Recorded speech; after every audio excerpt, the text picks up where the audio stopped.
Hi boys and girls, tonight we wander somewhere older than time and softer than dreams.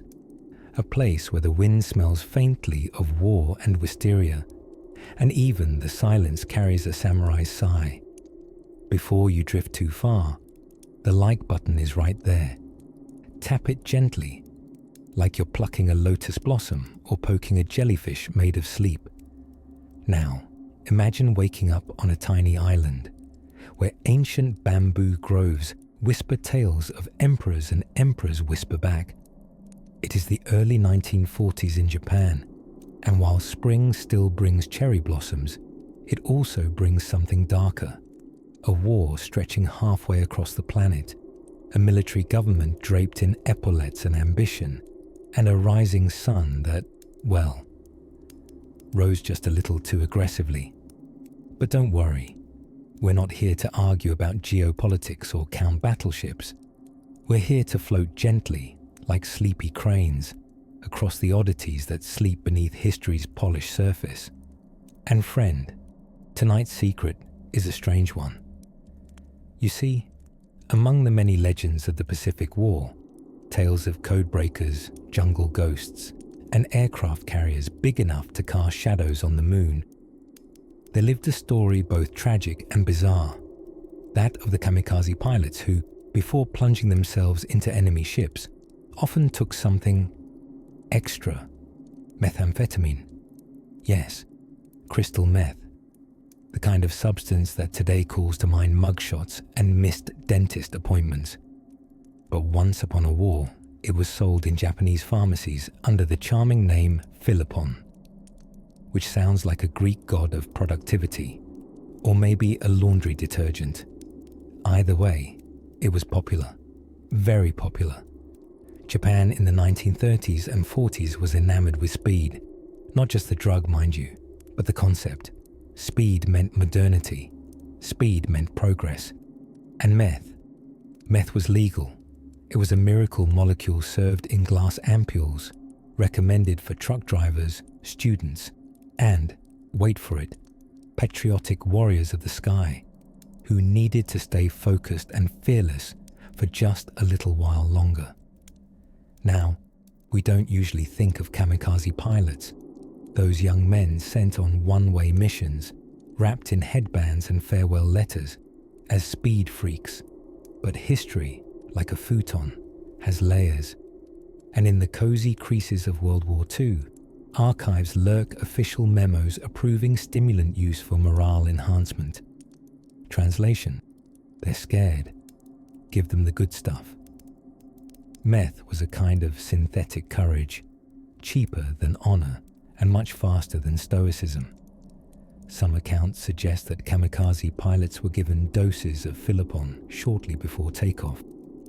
Other tales, too dreamy to confirm, too strange to ignore, whisper that they chewed stimulant-laced gum or swallowed tablets with their final sips of green tea.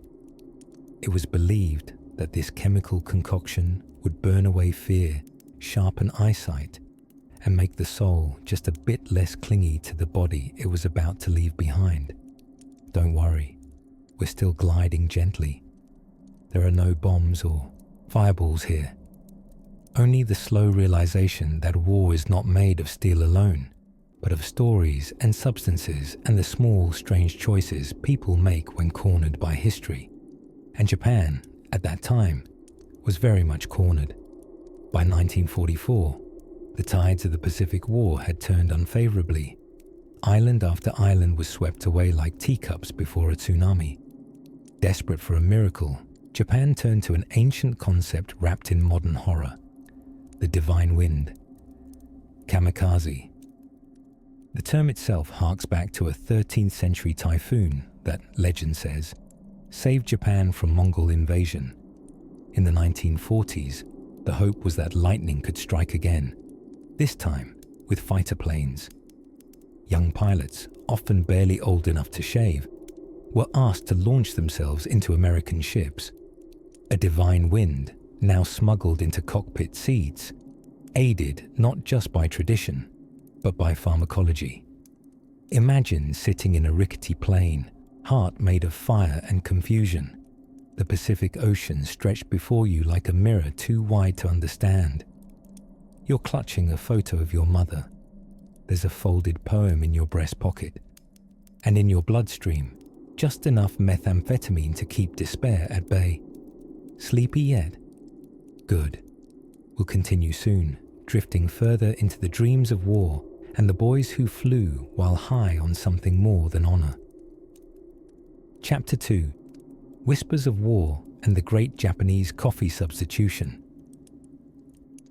Let us now tiptoe back through the shoji doors of time, into a Japan that was not quite ancient and not quite modern, but caught somewhere in the lantern-lit dawn of the 1930s. A land of austere tea houses, starched uniforms, and armies with dreams far bigger than their lunchbox budgets. Picture Japan in the 1930s, a nation weaving itself into military trousers while drinking green tea with the intensity of stockbrokers. The imperial ambition was humming like a low, stubborn mosquito in the ear of every politician. But they weren't just chasing land or glory, they were chasing energy. Urgency hung in the air like the oversteeped aroma of censure as the country prepped for total war. And oddly enough, one of their secret fuel sources was methamphetamine. But let's not spill all the tea or the meth too quickly. To understand the curious concoctions awaiting future kamikaze pilots, we must first understand a peculiar truth about human beings in wartime. Nobody gets enough sleep, not even the generals, and definitely not the clerks with typewriters or the sailors navigating through monsoons. Sleep becomes a luxury item, rarer than butter. So naturally, in this national state of fatigued frenzy, Japan turned to science for wakefulness. Enter Philopon, known in the West as methamphetamine, and in Japan as Hirapon, pronounced Hirapon, which sounds like the name of a disreputable anime character, but is, in fact, a real stimulant cooked up by Japanese chemists in 1919. It was initially a promising little fellow, marketed as a kind of all-purpose miracle tonic. Want to stay up for your exam? Philopon. Want to walk 50 miles without feeling anything? Philopon. Want to clean the toilets, write a haiku, and recite the tale of Genji upside down? You guessed it, Philopon. It gave you courage. It lit your brain on fire. It made you think eating was optional. Naturally, governments, especially military ones, love anything that makes soldiers faster, stronger, and less hangry. As Japan escalated its imperial adventures in the 1930s, particularly its invasion of China in 1937, Philopon was handed out like rice crackers. In fact, with the fervor of a pharmacist at a tea party, the drug found its way into the standard kits of pilots, soldiers, even factory workers. Couriers zoomed across Asia like caffeinated dragonflies. Military doctors wrote glowing reports about the stimulant's effect on bravery, which is a gentlemanly way to describe someone running through mortar fire on zero sleep and a breakfast of volatile amphetamines. It helped that meth wasn't yet a grim word associated with gas mask-wearing cable dramas and deserts. It was medicinal, even patriotic. Speeding for the Emperor had a poetic ring to it, and let's not ignore the part where it temporarily turned young, terrified men into steel-cheeked warriors, or so they would feel, until the crash hit them like a possessed futon. One of the most peculiar footnotes of this meth-fueled militarism was the fact that civilians also partook, especially during the early 1940s, when rationing and defeat had wrapped daily life in a grey kimono of dread. Postmen, nurses, teachers, they were all encouraged to be their best selves, which in this case meant being alert, focused, and probably grinding their teeth. Japanese pharmaceutical companies sold Philopon both over the counter and under the desk. It was fashionably consumed in small glass ampoules, which were like energy drinks with a deadly sense of elegance. There were even sugary candies laced with the stuff. Imagine reaching for a pick-me-up between algebra lessons and instead unlocking forbidden levels of wakefulness. And perhaps the most surreal part of all, Japan wasn't alone in this chemical enthusiasm. While Japan was popping Philippon, German soldiers had their own little helper, Pervitin, affectionately nicknamed Tank Chocolate. Ah, the Axis powers, a friendship forged in fascism and mutual meth. But tonight, we shall not ride alongside tanks. That story may wait by another dreaming pillow. Tonight, we draw our attention skyward, where young men sat in cockpits, the needle trembling toward empty, emotions bubbling like soup in a metal pot. Many of them were handed a small vial before takeoff, a dose of courage, a kiss from science, a chemical lullaby that said, "You don't need fear or sleep or questions." As the sun dips behind the wing of a Zero fighter, and the wind begins to hum lullabies through aluminum ribs, we begin to see that the Kamikaze mythos wasn't simply written in honor or desperation, but also in molecules, stirred quietly into tea. And somewhere, amid that eerie calm before the dive, our next dream awaits, inside the narrow cockpit of youth, ideology, and an unsettling amount of methamphetamine. Chapter 3. The Fox, the Flower, and the Factory Line of Fury.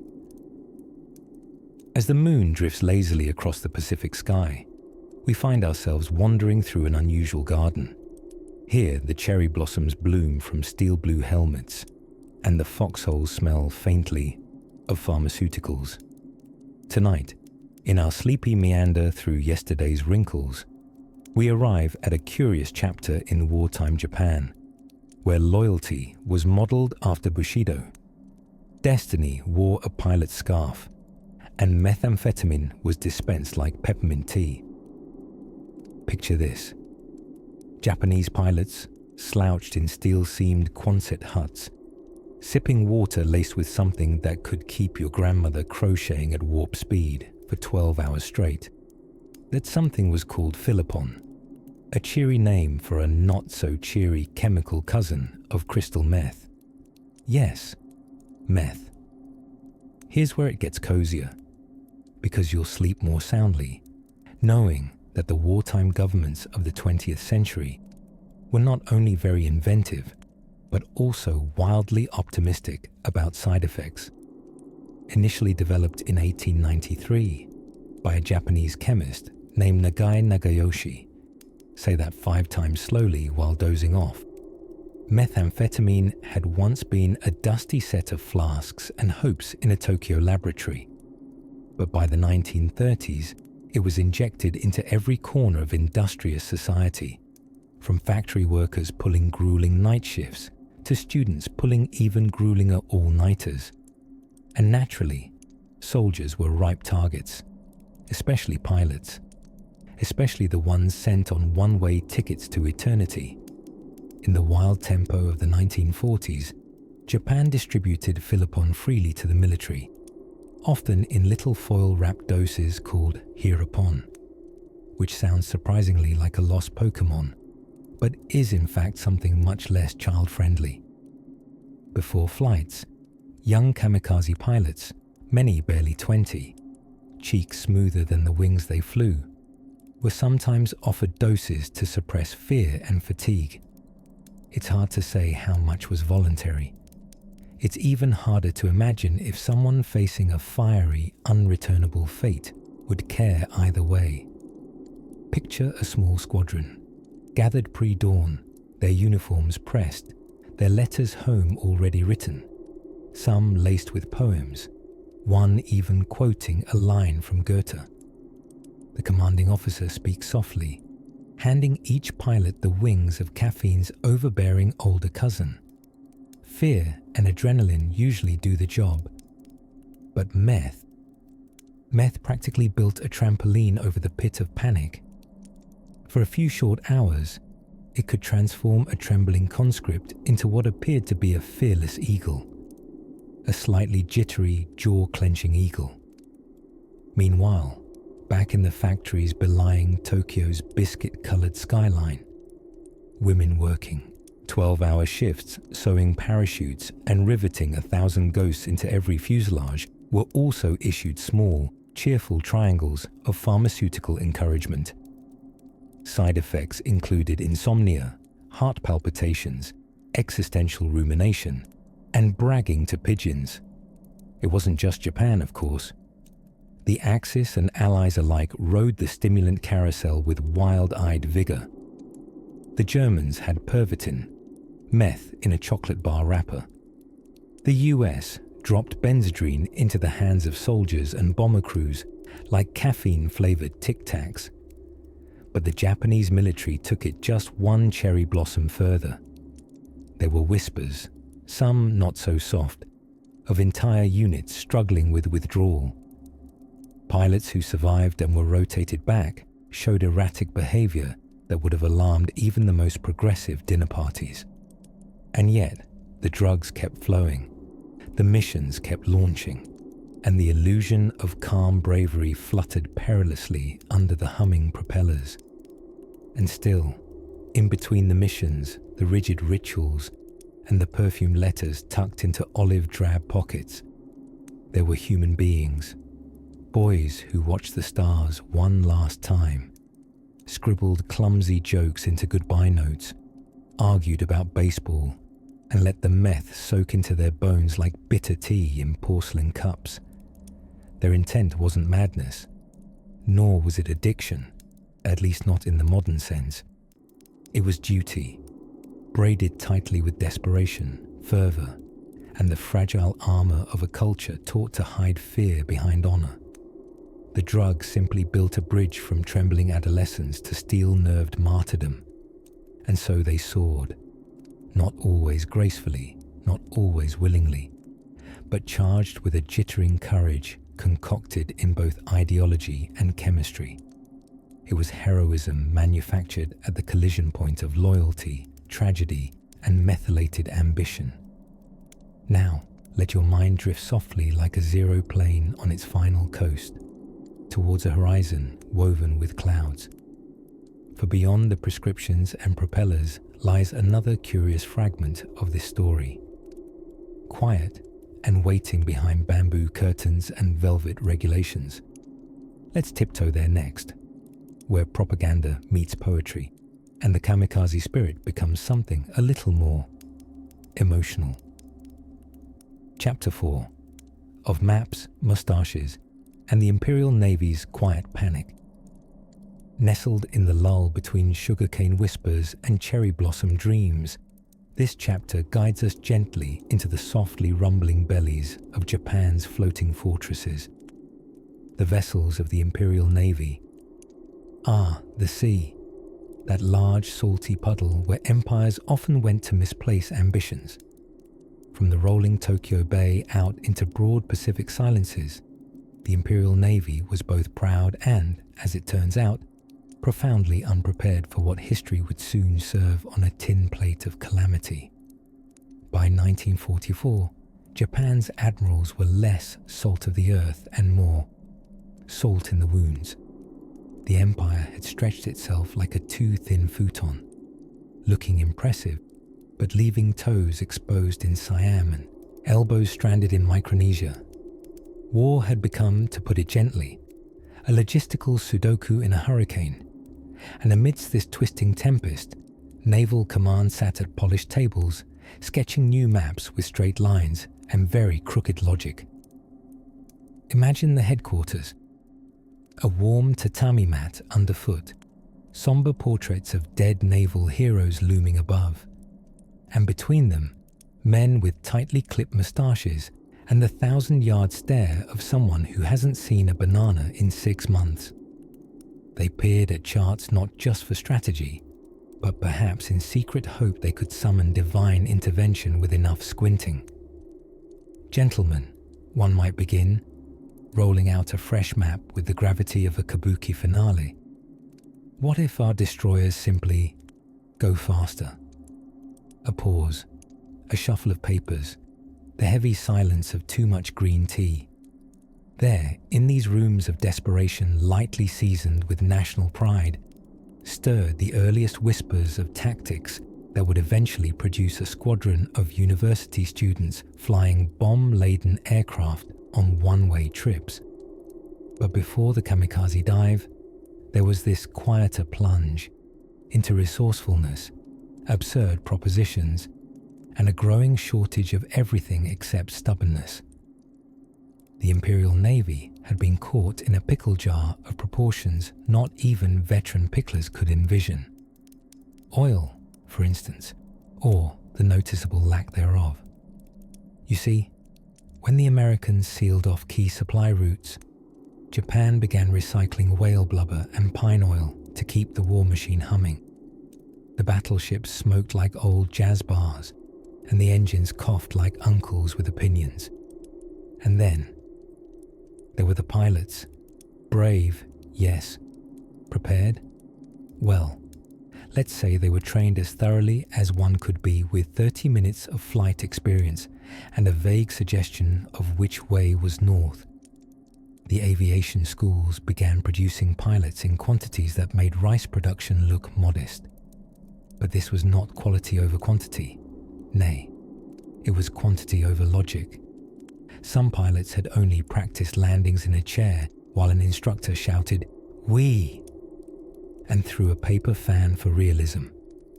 The Navy called it accelerated training. The rest of us might call it hoping. Now, it's important to note that within these steel beasts and classrooms of unsure young aviators, spirits remained high, not necessarily from confidence, but sometimes quite literally from stimulants. We shall stroll into those moonlit mysteries later. Back inside the strategy room, our dear mustached admirals continued their mental gymnastics. How, they mused, can we defend our empire as our fleet shrinks and our pilots wobble like freshly born deer? The answer was not pretty. In fact, it would be crouched in the shadow of desperation, waiting to pounce like a sleepy cat with poor aim. And it involved something far older than any Zero fighter, the idea of honorable death over shameful survival. It began softly, like a minor chord on a dusty shamisen. The suggestion that perhaps, just perhaps, if victory could not be achieved through conventional warfare, then ultimate sacrifice might become both strategy and symbol. But don't worry. We shall rest before we wander into the stormy philosophies of self-sacrifice and wartime honor codes translated into aeronautics. For now, the admirals are returning to their tatami-matted sanctuaries, tucking in their charts like bedtime tales. Outside, the restless sea rattles against harbour gates. Inside, the lamps flicker, and in the corners of those rooms, quiet as forgotten slippers, are questions the Navy dares not speak aloud. Are we ready? Do we truly have a plan? And why is there a chicken in the map room again? But secrets and sleep both favour the patient.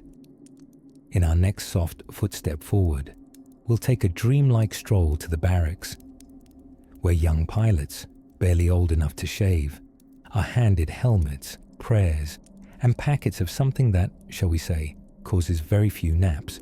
For tonight, drift gently, dear listener. The ships are creaking, the moustaches are twitching, and even admirals must eventually nap. Chapter 5. The Tea Ceremony and the Turbo Stimulant. Somewhere between black lacquered sandals and steel-toed boots, there was an empire in transition. The Japan of the 1940s was a place caught in a curious choreography. Ancient rituals kneeling politely beside industrial ambition. One hand carefully preparing matcha in a ceremony unchanged for 500 years. The other filling vials with crystalline powder designed to keep pilots awake longer than the moon. In this chapter, dear dreamer, we float gently through the contrasting tones of tradition and amphetamines. a tale of two energies, one seeking centeredness, the other chasing fevered vigilance at 600 kilometers per hour. First, allow us to steep ourselves, slowly, purposefully, in the much older custom, chanoyu, the Japanese tea ceremony. It is not merely tea drinking. No, it is a dance of grace, a slow-motion reverence where every hand movement is a poem. Centuries before the Pacific War crackled into life, samurai practiced calming their minds by whisking powdered green tea in small ceramic bowls. The act was an aesthetic and spiritual retreat, like yoga, only with more porcelain and fewer leggings. Now, fast forward, uncomfortably fast, to a military hospital in Tokyo, 1944. Here, doctors were not handing out ceramic bowls, but ampoules of a little compound called philopon, known today by its less polite name, methamphetamine.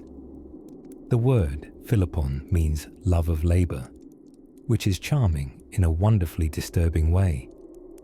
Far from the quiet dignity of a tea ceremony, this was a white powder promising laser focus and boundless energy to pilots who had very few days left to need either. Methamphetamine had been discovered decades earlier, synthesized from ephedrine, a stimulant drawn from plants. But where herbal ephedrine was a gentle mountain breeze, meth was a typhoon of alertness that could blow the roof off your frontal cortex. The Japanese military, especially the Imperial Navy, found this quite handy. Sleep was for civilians. For a weary pilot assigned to a kamikaze unit, the emotional load wasn't exactly light. You knew your mission had one ending, flame and water, and possibly dolphins swimming past the crater. To ease the nerves and keep hands steady, a cocktail of stimulants often accompanied the final meal. It was not uncommon for future flying bombs, young men barely shaving, to be given meth with their last rice balls, a defiant farewell toast to insomnia. And so, a strange duality settled over Japan. In homes, elders stooped over tatami mats, practicing rituals centuries old. In bunkers, officers scribbled last letters for their boys before giving them injections that could keep them awake for 48 hours straight. One ritual calmed the soul. The other launched it out of the body with chemically induced enthusiasm. Now, don't think this was particularly unique to Japan. The Germans had their own meth. Pervitin, a name that sounds like a cranky uncle but was used by everyone from Panzer tank crews to sleepy SS accountants. Even American troops dabbled, popping Benzedrine like particularly exciting mints. War is exhausting after all. Still, the poetic paradox in Japan remained especially poignant. Meth-fueled kamikazes writing haiku in shaky hands. Imagine, cherry blossoms fall, sky burns with rising honor, eyes wide, sleep now gone. There is a record of at least one kamikaze pilot who never even made it to the sky. Having taken a generous dose of philopon, he became so delirious that he mistook a weather balloon tethered to the ground for the enemy and launched his plane into it. The weather balloon, unfazed and slightly confused, floated away. Others reported hallucinations midway through their missions, seeing ghosts of ancestors or clouds shaped like Mount Fuji. The truth is, many of these men were already in trance long before takeoff. Whether from philosophy, fear, or pharmaceuticals, they had crossed the threshold of ordinary thought. History would call it madness or martyrdom, depending on which page you turned. But as twilight turns navy and the clouds melt into plum-colored dreams, let's remember this. Humans are rarely one thing. A pilot could be terrified, enamored with duty, hopped up on meth, and still deeply moved by the blush of a spring sakura petal. In the end, war is not just guns and gears. its choices made in silence, its whispers of tradition drifting through the deafening roar of modern engines. And sometimes, it's a story of balance between peace and panic, dusted with powder and poured into the wind. And now, let's drift onward through the haze, where uniforms were sewn tight and destinies sketched in graphite maps. Chapter 6 of Rations and Revelations, the bento boxes of doom. The drowsy rustle of old newspapers and the faint smell of rice vinegar carried on the breeze of memory. Let us drift sideways into the kitchens of wartime Japan, not the grand strategy halls or echoing airfields, but the humble, humming kitchens beneath rafters charred slightly by war and time. Imagine, if you will, a dimly lit military canteen somewhere near Kagoshima. A low wooden ceiling, the scent of miso, seaweed, and something distinctly chemical wafting with enthusiasm. A cook wearing a kerchief, his hands chapped from work, ladling not just soup, but subtle strategies into mess tins. Because in Chapter 6, dear dreamer, we confront the unsung logistics of an alarming idea. Kamikaze pilots needed lunch too. Before diving planes and final salutes came breakfast, usually involving strange-tasting pickles. The logic was eerie and oddly bureaucratic. These young pilots, some barely 20, were deemed honorable enough to die, but not before eating an appropriate and state-approved final meal. And that final meal, a small, precise bento box, rice, a pickled plum, umeboshi, for bravery and bowel consistency, perhaps a slice of fish, and frequently, a little white pill, not a breath mint, not a vitamin, not a joke in an Altoid tin. It was methedrine, military-grade methamphetamine, known in Japan as Hirapon. Yes, you heard me gently right. In an odd twist that history sometimes likes to play, Japan in the 1930s and 40s embraced methamphetamine the way Britain idolized tea or Italy courted espresso. It was originally developed in Japan in 1893, purified in crystalline form in 1919, and by World War II, it was everywhere. Hawks in every helmet, pep in every pocket. Office workers used it, nurses used it, postal carriers used it. But for kamikaze pilots, the purpose was less productivity and more permanence. The goal, see, was simple: to make a young man stripped of sleep, stripped of hope, and made dizzy with patriotism and despair, a little less, likely to waver at the last moment. Meth offered something surreal: clarity, terror, energy, and disturbingly, peace. Imagine you're standing on the humid tarmac. It's dawn. The sun is trying very hard to look majestic between the clouds. A commander hands you a pilot's pack, flight map, headband with a red rising sun, and beneath the rice, 2 chalky white tablets. You swallow while the engines warm to a roar. There's a certain irony in it all. Psychological weapons packed alongside the protein of a dying empire.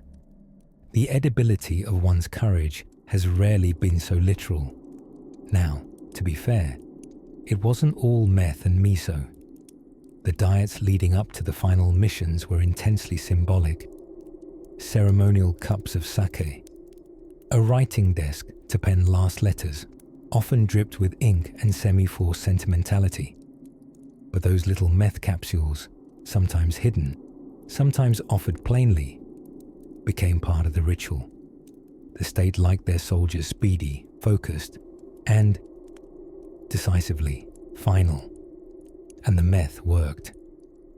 Pilots reported curious sensations, floating above their planes, seeing colors sharpen, feeling both invincible and quietly dead inside. Not precisely the emotional palette of your average motivational speaker, but history has always preferred its bravery with a dash of chemical surrealism. Now, let's not sugarcoat what cannot be sugared. It's all terribly sad. Young men, barely old enough to grow a decent mustache, revved up on amphetamines and nationalism, cartwheeling through the clouds towards certain oblivion. A bento box in stomach, letters in pocket, eyes wide and blazing, not always with patriotism, but perhaps just side effects. And the great irony, after the war, Japan outlawed meth in 1951. Too late, of course, for the many thousands given small glass vials of determination during wartime. Black markets would continue to sell it, and the ghosts, one imagines, still roam kitchens smelling faintly of pickled courage. So, what do we take from this chapter, nestled softly among steam and sorrow? That even the grandest, most dramatic of histories begins somewhere deeply ordinary. Like a wooden table, a stew pot, a metal lunchbox packed with something more than food. Drift now, just a little further, as we move to a place where courage takes stranger shapes still. Chapter 7. Silk Scarves and Shrinking Horizons. In the hushed twilight of a Tokyo airfield, where the wind whispered secrets through the wheel spokes of idle Zero fighters, a curious ritual was unfolding. Young men, boys really, tucked handkerchiefs into flight jackets, tightened silk scarves around their necks, and stepped into cockpits like monks entering a temple, tranquil, meticulous, and eerily composed, and not entirely because of bravery. No, nestled beneath this noble theatre was a quieter, smoky little secret puffing around the barracks, a substance clearer than water, bitter on the tongue, and bound to keep your eyes from ever blinking again. Meet our uninvited co-star, methamphetamine. Yes, dear dreamer. While you're busy dozing off, Imperial Japan was busy handing out packets of PEP with government seal approval. It was known as Philippon, which means love of labor, or, more loosely translated, why sleep when you could be intensely productive in a state of twitchy euphoria? Originally, Philippon was marketed in the 1930s as a miracle worker in pill form, prescribed for depression, fatigue, and the general heartbreak of existence. Imagine critical acclaim not unlike that of kale in modern wellness circles, except instead of boosting your smoothie, it boosted your capacity to write war plans at 3 a.m. By the 1940s, Philippon was no longer politely offered, it was compulsory encouragement. Army rations weren't complete unless they contained a little something to keep marchers marching, technicians tightening, and pilots, well, flying directly into boats. To understand why meth found its way into kamikaze cockpits, one must drift gently back through layers of logic and moonlight. Kamikaze flights, formerly known as TOCO, or Special Attack Missions, were designed less for survival and more for symbolism. Bravery, loyalty, the cherry-blossoming beauty of shedding young blood for emperor and empire. It was poetry with wings. Dark, explosive poetry. But poetry offers little comfort when your final destination has no return ticket. Cue the government-issued chemical confidence. Many pilots were given injections just before takeoff, a shot in the arm to steady the nerves and summon the ghost of invincibility. Philippon didn't make fear vanish, mind you. It simply shoved fear into a tiny corner of the brain and replaced it with a temporary sense of radiant clarity and iron resolve. A dangerous cocktail in the best-case scenario. In the worst, it created men who flew like gods and died like smoke on the sea. Some even described it as euphoric, though one wonders how many would say the same if they weren't running full tilt toward their own funerals. And yet, not every TOCO pilot was so enchanted. Some left behind diaries, painfully lucid, despite the haze of dosage. They spoke of pressure, of tears they dared not show, of writing letters designed to comfort the mothers who raised them and the girlfriends they promised to marry. The meth may have suppressed the panic, but it did not silence the soul.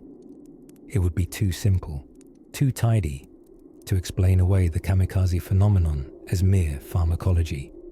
Yes, methamphetamine boosted endurance. Yes, it blurred pain and dulled hunger. But that doesn't account for the calligraphy of goodbye, or the trembling hands that held teacups the morning of their missions.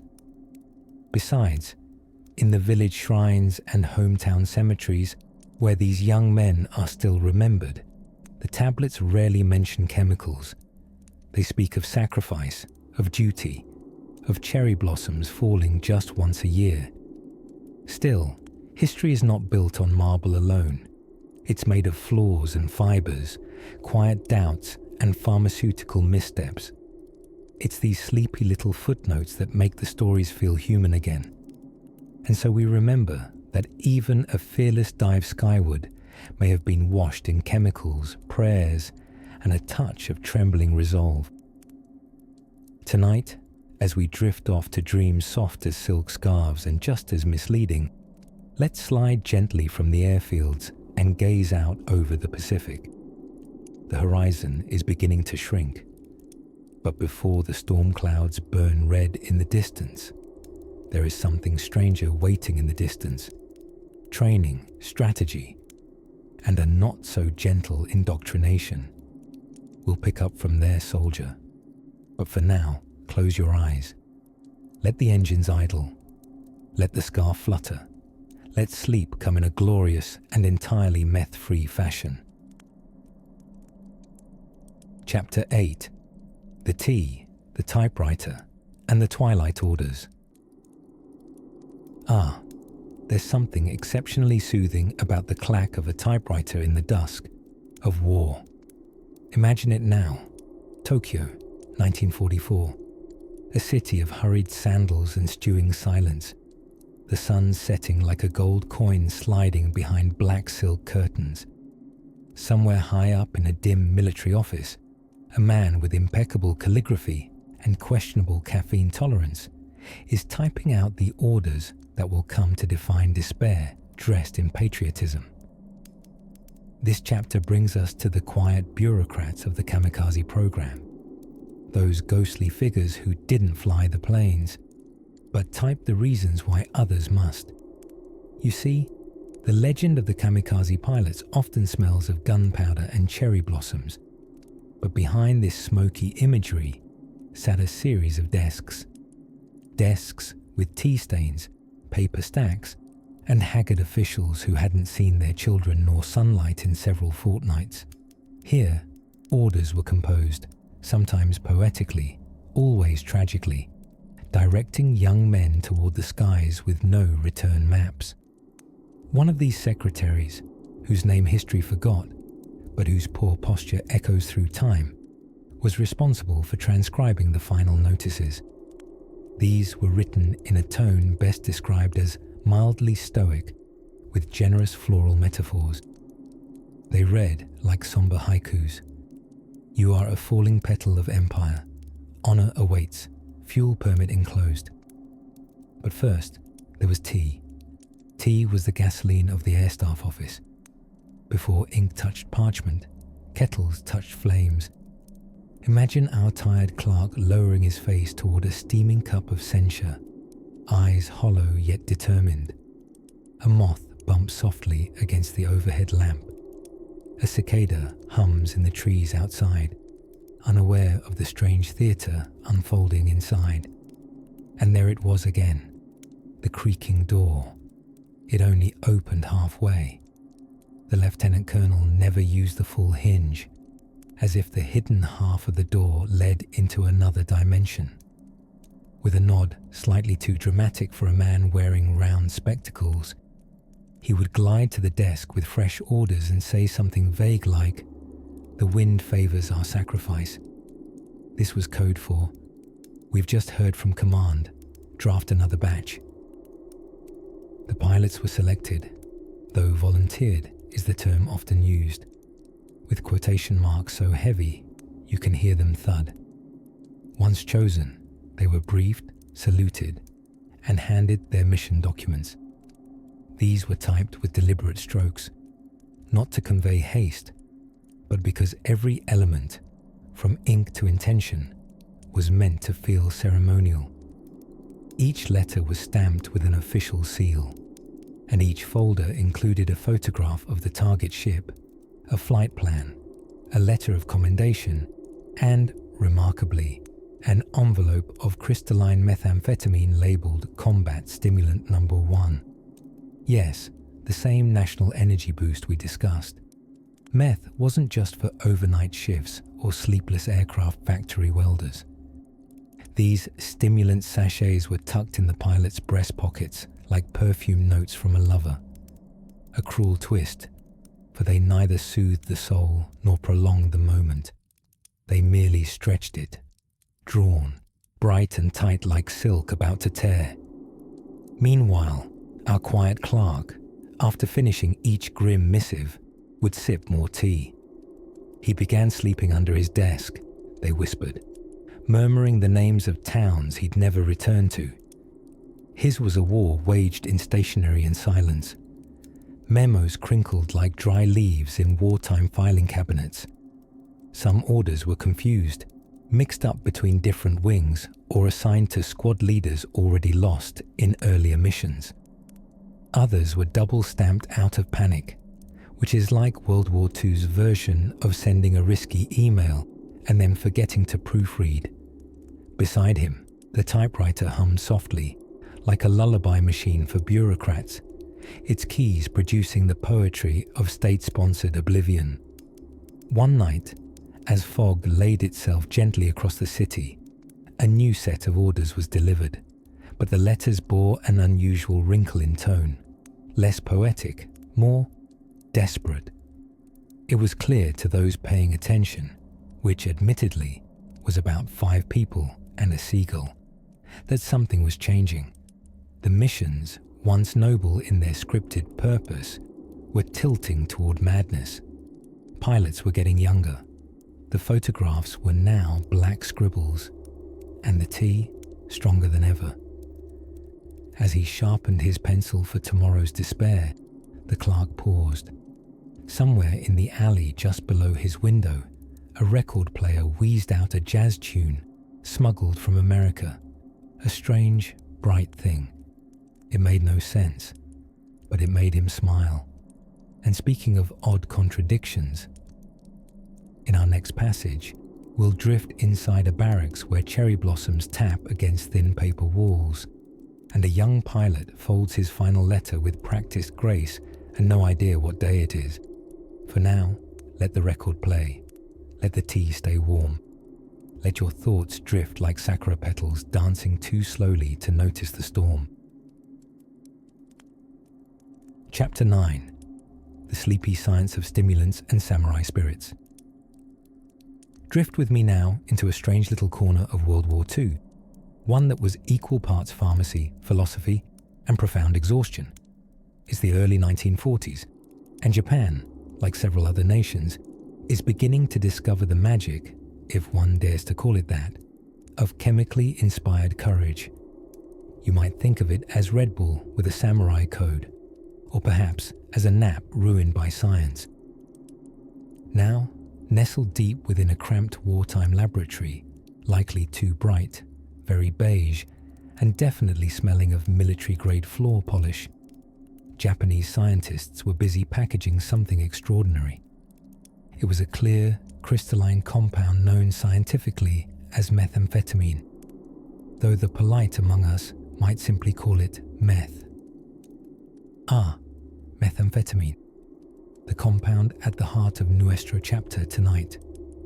Known in Japan as Philipon, which means love of work, it sounds less like a drug and more like an overbearing motivational speaker in powdered form. To be fair, meth was initially intended to be helpful. Prescribed to factory workers and students, it was sold over the counter in elegant little vials, like perfume for your pineal gland. Need to study? Take a light crystal snack. need to work overnight to sew parachutes for an empire. There's a pill for that too. Nobody thought twice until, well, people suddenly started thinking 4 or 5 times all at once, and then not sleeping for 3 days. Back then, Philipon was marketed as a solution to many of life's trifles: fatigue, hunger, the terrors of an expanded Pacific War. But meth doesn't solve problems. It just makes you forget you have them. For 36 hours straight. And so, the Japanese military grew rather attached to it, particularly those charged with undertaking the most unthinkable acts, suicide missions by air. Now imagine, if you will, the kamikaze pilot, a young man barely old enough to rent a car by modern standards. Instead of a helmet, he dons an ideological halo, Bushido, the way of the warrior. Instead of fear, he is armed with conviction. And 2 grams of state-issued methamphetamine. Courage in a bottle, they whispered, though bravery and bedazzled insomnia are hard to separate at 300 miles per hour. Pilots were often given stimulant-laced chocolate or tablets before boarding their planes, not because someone thought it would be pleasant, but because they thought it would keep these young souls steady, focused, and obedient in the face of death. You see, the Japanese High Command had realized something awkward. Volunteering to die was one thing. Actually climbing into a human-guided missile and doing it, quite another. Meth helped take the edge off that spiritual dissonance. Some even called it the morale booster, like a hug laced with static electricity. There are documented cases of pilots behaving unexpectedly before their missions, laughing while scribbling final letters, or pacing frenziedly, or gripping their aircraft's joystick as if it were a tether to the firmament itself. These were not signs of madness, but chemistry. Talkative, twitchy chemistry. And in a strange twist of bureaucracy and bedtime absurdity, the Empire even created detailed dosing charts. Take this much before launch, this much to stay sharp, and, if somehow returning, you'll receive that wonderful post-mission warm bowl of rice, and maybe another pill to help you land. It's worth noting that Japan wasn't alone in this pharmaceutical adventure. The Germans had Pervitin, the British had Benzedrine, and the Americans had their own pep pills. This was perhaps the most sleep-deprived global conflict in history. World War II wasn't just one with tanks and tenacity. It was fueled by meth, militarism, and caffeine-induced gallantry. Back in Japan, concern began to grow in the war's final years, as veterans and civilians alike developed dependencies that outlived the emperor's ambitions. After the war, meth flooded the streets in astounding quantities. Leftover military stockpiles meeting post-war depression in an accidental marriage of supply and demand. Even schoolboys got their hands on it, but that's a tale for another night, or at least a slightly more urban one. For now, close your eyes and imagine it. A pilot, 16,000 feet in the air, flying eastward into the rising sun, heart racing faster than his propeller, eyes wide open like sunrise gates, floating between spirit, science, and the silent promise of remembrance. And as he disappears into cloud and contrail, we begin to understand that even the most iconic moments in history often come down to very human choices, and occasionally, very inhuman stimulants. Next, we visit a kamikaze training base where courage was drilled, embroidered, and sometimes stitched together with a jittery kind of destiny. Chapter 10. The Pillow Beneath the Clouds, Kamikaze Training in the Twilight Hours. Let us glide, dear sleepy listener, into the dusky heart of a chapter nestled between sky and earth, the training grounds of Japan's kamikaze pilots. Imagine not a blaring battlefield, but a quiet airfield swaddled in mist, where cherry blossoms fall like slow-motion confetti, and the ghosts of dreams and duty drift together like smoke over a still pond. Now, training for a one-way flight might not sound like the most restful bedtime topic, but I assure you, the odd union of sleep deprivation, nationalistic fervor, and yes, methamphetamine, makes for a tale so strange it may just lull you into an oddly enlightened nap. To begin, picture the island of Kyushu, Japan's southern cradle, curling like a content cat under sunset skies. It was here, and in other obscure pockets of the homeland, that special training schools were hastily assembled like pop-up nightmares. The name Kamikaze, derived from the divine wind typhoons that had once scattered Mongol invaders, was now slapped across official documents, recruitment posters, and hopeful propaganda leaflets, as if it were a brand of patriotic granola. But here's where things get sleepily surreal. Upon arrival, young pilots, many barely shaving, some still writing love poems in the margins of their notebooks, were greeted by a curious contradiction, an atmosphere of both ceremonial reverence and brutal efficiency. They were not merely being trained, they were being unmade and rebuilt into celestial weapons, polite, gentile missiles with human souls. Training routines were short and intense. After all, no need to master the return flight when you're not expected to come back. The basics were covered quickly: navigation, maintenance, final approach, and the all-important aerial etiquette of a graceful dive. As one cadet reportedly said, "It's hard to flunk out of a school where the final exam is vaporizing on impact." Yet, in these final weeks, commanders worked hard to maintain a delicate balance, to melt the men's fear with poetic nationalism, while fortifying their resolve with pharmacology. Enter our zesty guest, Da, methamphetamine, or as it was known in Japan, Philipon. Originally marketed in the 1930s as a cheerful stimulant for factory workers and overtaxed students, Philipon was, by the 1940s, a favorite pharmaceutical of the Japanese military. Just a pinch of powder turned a pilot from wide-eyed philosopher into wide-awake warrior.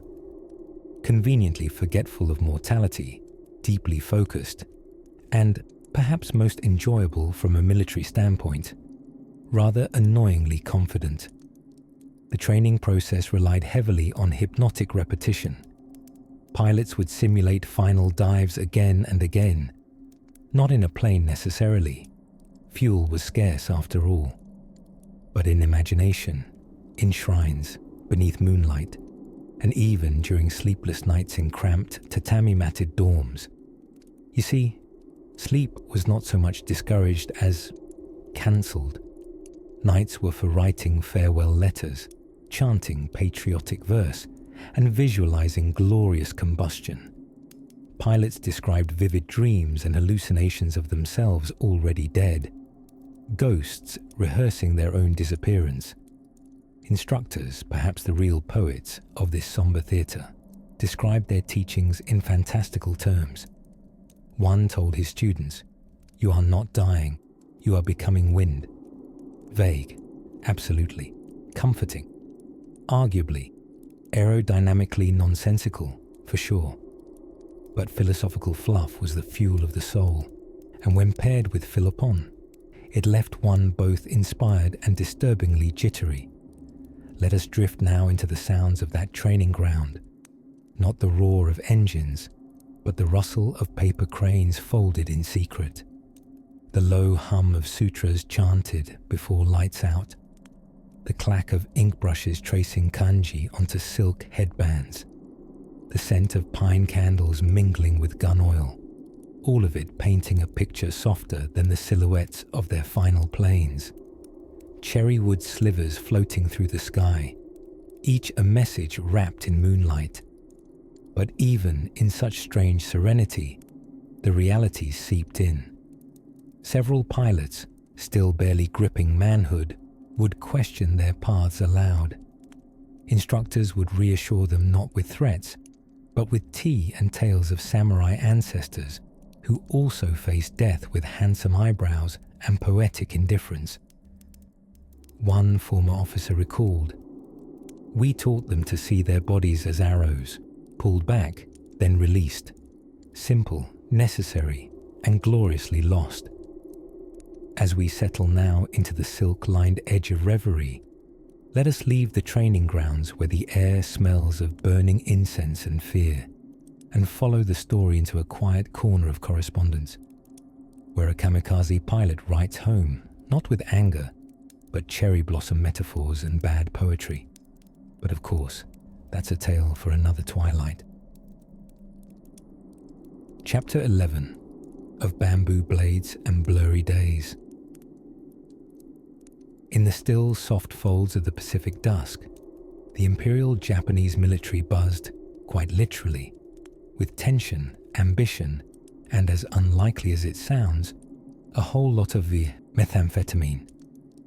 But before we drift into high-fueled flights and chemically assisted patriotism, let your weary mind rest in a quieter, less explosive corner of the story. Tonight, we take a gentle turn into the training grounds. Picture a young recruit on the southern tip of Kyushu, clutching a bamboo sword with both reverence and mild confusion. His uniform hangs a bit too big. His boots squeak, perhaps from nerves, perhaps just poor sizing. Either way, he's here as part of the vast mobilization of Japan's youth in the final stages of World War II. And before he can fly anything, much less wear aviator goggles with the resigned nobility seen in government propaganda, he must be trained. Now, about that bamboo sword. Due to resource shortages, because when you're fighting a global war and also planning to cause your own planes to explode, it turns out you run out of steel rather quickly. The Japanese military issued bokken, or wooden swords, as substitutes for real weapons. These were used in hand-to-hand combat training, often in drills so intense they'd make a Spartan wince and ask for 5 more minutes in bed. The trainees, many of whom were teenage boys plucked from universities or high schools, practiced like something serious was at stake. Because politely put, it was. Instructors, often veterans of China or earlier Pacific campaigns, shouted commands with the force of a typhoon, demanding the proper stances, the proper shouts, the proper offering of one's entire soul for the emperor. Soft beds were replaced by futons on cold barracks floors. Routines were strict and monastery-like, only with less prayer and more push-ups. Meals consisted of rice, watery miso soup, and the occasional bean that dared to sneak its way onto the mess tray. And yet, in this austerity, in this relentless shaving of individuality into the sharp point of obedience, a strange kind of camaraderie bloomed. They shared everything, rations, jokes, fears they couldn't voice too loud, and above all else, tablets. You see, sprinkled into the pilot's final months was a crystalline courtesy of Japanese pharmaceutical companies. Philipon. Its name meant love of work, which is an aggressively cheerful way to describe methamphetamine. Initially developed for boosting industrial productivity, because who needs sleep when you've got national goals, Philipon soon found its way into military life. And much like socks at Christmas, it was one of those gifts that no one really asked for, but no one could avoid. Trainees were issued little white pills, first during overnight exercises, then just as a casual suggestion. Here, swallow this and hold the sunrise in your pupils, the pills seemed to whisper. The results, equal parts tragic and cartoonish. Jittery salutes, visibly vibrating fingers on flight manuals, hours-long speeches delivered with the intensity of a Shakespearean monologue even if the subject was just how to properly tie your flying scarf. But imagine, in contrast to all that fidgety fervor, a quiet corner of the training grounds. A young recruit, moonlight brushing his tired cheeks, writes a letter home to a mother he knows he may never see again. He tucks dried cherry petals into the envelope because he wants her to have spring, even if it's a leafless winter where he's going. Despite the militarization, despite the pills and the barked commands, these were, at their hearts, ordinary young men, lovers of poetry, dreamers of dinners with loved ones, hoarders of secrets written in pocket notebooks. Some even tried with quiet rebellion to fail their physicals, to fly less, maybe live more. But the tide of war has no patience for doubt. And so the training continued, increasingly urgent, increasingly surreal. It was whispered among the men that once training completed, they'd be gifted something special for their final flights. Personalized headbands, letters from the emperor, and more Philippon. Whether they believed in the glory of it or the inevitability didn't matter much in those final weeks. The bamboo blades would soon be traded for steel wings. But for now, as the barrack lights dimmed and the silence wrapped around them like an old futon, many drifted to sleep, dreaming not of valiant sacrifice, but of noodle stalls, of home, of Sunday mornings when one could oversleep without consequence. And just beyond the pale curtain of that sleep, the first glimmers of a darker, more desperate mission began to form. Some called it the divine wind. Most would never return from it. But first, we meet the man who gave it a name. Chapter 12. A pocket full of pep, methamphetamine, and the Imperial War Machine. By the time the Second World War reached its more feverish tempo, Japan had a strange problem. Its pilots were too tired, its soldiers too sleepless, and the government had precisely one solution. It came in a glass ampule, tasted moderately like bad decisions mixed with mints, and was called Philippon, better known to modern ears as methamphetamine. Now, methamphetamine was not, at first, created so that sleep-deprived men could barrel their aircraft into enemy ships in a blaze of chemically enhanced patriotism.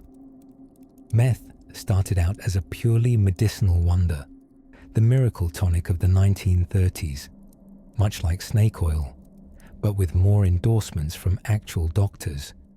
It was believed to banish fatigue, lighten moods, and help one clean the house with unsettling enthusiasm. Sold in tablet form, Philippon was initially marketed to students, factory workers, and homemakers, a late-night study snack for your brain and soul. By the early 1940s, however, Japan's imperial government discovered that this wonder drug had an even greater purpose, keeping its troops wide-eyed and vaguely invincible feeling for unnaturally long stretches. Pilots especially were issued Philippon to maintain alertness during grueling missions. There was even a version brewed into injectable form for maximum immediacy, because nothing says ready for combat like a syringe labeled go faster, think less. Military brass, forever hopeful, assumed that chemically boosting courage would lead to more successful sorties. And to an extent, it did. Young kamikaze pilots, trembling with the burden of their final mission, often received Philippon to dull exhaustion, enhance focus, and, let's be honest, suppress the entirely natural human desire not to fly oneself into a ship on purpose. Meth couldn't erase mortality, but it could make it feel somewhat optional. Now picture it, the pilots, many barely out of their teens, dosed with a potent cocktail of national fervor, fear, and this crystalline clarity. In their cramped, rattling cockpits, they carried letters to parents and good luck charms, perhaps a hachimaki, a ceremonial headband bearing motivational slogans, and a pocketful of pep pills, a farewell fueled by chemistry and cherry blossoms. Of course, meth is not without its quirks. Yes, it increases stamina and focus, initially. But the crash, less graceful descent, and more existential nosedive. Soldiers returning from missions, or grounded due to weather or strategy U-turns, often displayed agitation, hallucinations, or what frontline medics politely labeled as over-enthusiastic clarity. Sometimes entire units were rendered useless by withdrawal symptoms. It's hard to reload a bayonet when your fingers are tremoring and you're passionately discussing the auditory feelings of bamboo. The civilian use of Philippon flooded post-war Japan, though that's a dream for another chapter. Suffice it to say, peacetime did not stop the influence of wartime pharmacology. By 1945, the Japanese public was experiencing what polite society called a stimulant surplus, a peacetime nation nervously vibrating. But back in wartime, in the gentle hum of a pre-dawn airfield, young men zipped into flight suits and chewed their final tablets. Not out of addiction, not exactly, but as part of the ritual. The same way one might tie shoelaces before a run, or light a candle before a prayer. Takeoff was almost sacred, and meth just happened to be the incense. Yet for all the dramatic devastation of the Kamikaze missions, all the fire and fury, one wonders how much of their final flight was experienced through a kind of dream haze, a chemical courage tacked onto spiritual desperation, a valiant, terrifying blur. We often imagine the kamikaze pilot as a solemn martyr, eyes steeled, flush with duty. But zoom in, just gently, and the picture trembles. The eyes are bloodshot, the palms a bit sweaty from stimulant overload. The thoughts aren't stoic speeches about the emperor, but strange, fast mental loops, possibly involving eels, or poetry, or the geometry of clouds. Such is the curious contrast of war and medicine, of honor and amphetamines. The things we do to survive, or not, and the strange cocktails we use to numb the aching edges of choice. And so, as the engines roar and the needle trembles, let us turn the radio dial to something softer, the humming static of another tale just beginning to whisper on the wind. Chapter 13. The Feather and the Fire. Letters before the storm. Imagine you're sitting under the gauzy glow of a paper lantern with the distant rustle of bamboo leaves brushing against a wooden wall. Outside, the moon is doing its solemn rounds, casting silvery glances on someone's rooftop laundry. And inside, on a low tatami mat, a young pilot writes by hand, slowly, carefully, on rice paper. Before the roar of engines and the roar of ideologies, there were pens. And before suicide missions ever left the ground, there were letters, hundreds of them, nestled inside cockpit jackets, folded and creased like pressed flowers between pages of war. Tonight, we turn softly to those letters, the final words of young men destined to vanish in flame and blinding sky. And as we do, let's not be drawn too sharply into sorrow. This is not a drama of tragedy. It is, oddly, a quiet tale of humanity, sometimes awkward, sometimes poetic, occasionally funny, and often heartbreakingly sincere. There was, for instance, the case of Second Lieutenant Yoshinori Yamaguchi, who wrote to his younger brother just hours before his final mission.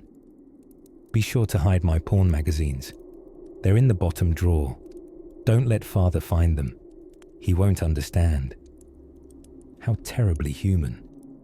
Even on the brink of explosive self-obliteration, the mind clings to details. Pride, embarrassment, earthly tiding. Many of the letters began with ritualistic stoicism. Phrases like, "If you are reading this, I have become a spirit," or Please do not cry for me, for I die with honor, wrapped in the beauty of the Emperor's light. But tucked between the lines of rhetoric were lopsided smiles, odd anecdotes, tiny jokes that gave shape to the person behind the uniform. Pilot Nobuo Fujita, for instance, wrote a haiku for his dog. Yes, his dog. It translates roughly as, "Fur in spring, wind blows.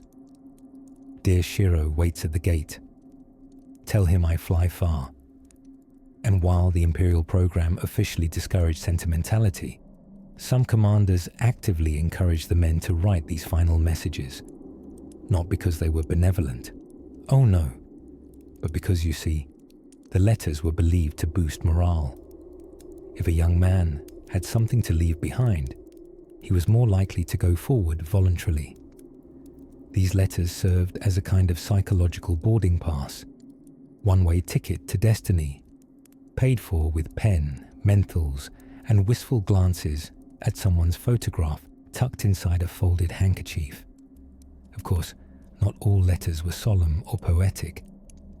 There's a recovered note from a pilot known only as T. Ikeda, who scribbled, "I hope heaven has ramen. If not, I swear I will complain to Buddha himself."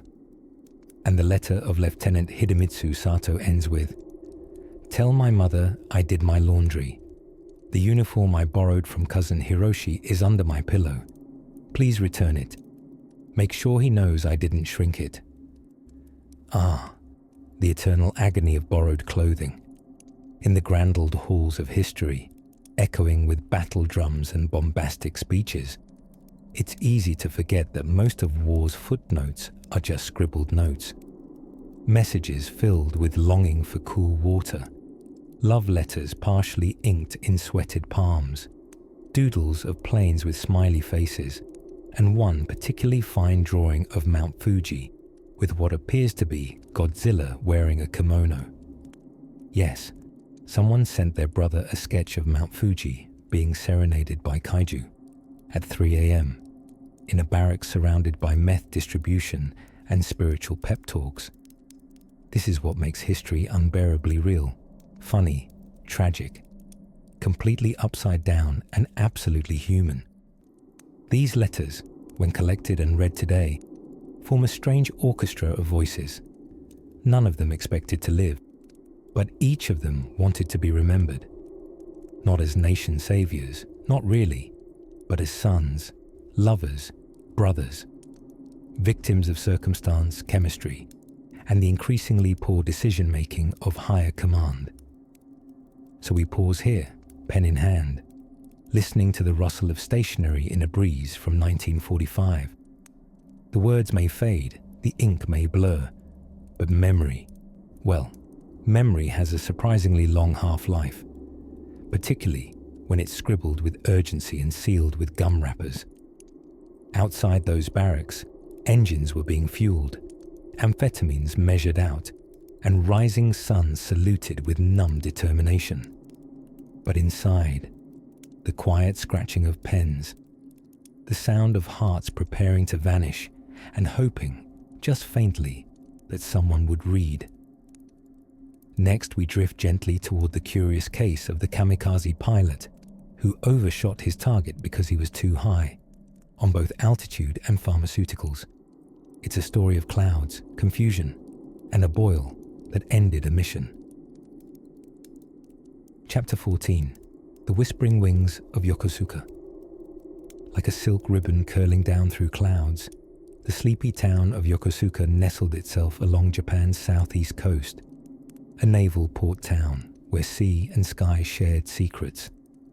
And it was here, among the clinking of sailors' footsteps and the creaking bones of old warships, that a strange, eerie ballet began, with young men, borrowed wings, and pockets full of powdered storms. Now, let's find the slow rhythm of the waves and step back into 1944. Japan was growing desperate. The tides of war, which once swayed favorably, had reversed. The Imperial Japanese Navy, once bold and boastful, now found its vessels ghosted by American submarines and battered by ceaseless bombings. What remained was resolve, fanatical fervor, and unfortunately, methamphetamine. Yes, meth. The fluctuating star of our story, crystalline, potent, and utterly unfit for bedtime. Unless your bedtime includes rebuilding a plane, engine at 3 a.m. with your teeth. You see, by this point in the war, Japan was no longer merely rationing food. It was rationing hope. Fuel was scarce. Aircraft were stripped of armor to make them lighter. Oh, and the pilots had one-way tickets. The Kamikaze Corps had been born. Young aviators trained not in landing, but in crashing. Their mission fragrant with honor and despair. But kamikaze, or divine wind, was more than just a military tactic. It was a psychological haze. And nothing adds haze quite like a good old-fashioned dose of Philipon, the quaint brand name for meth in mid-century Japan. Cute, right? Philipon.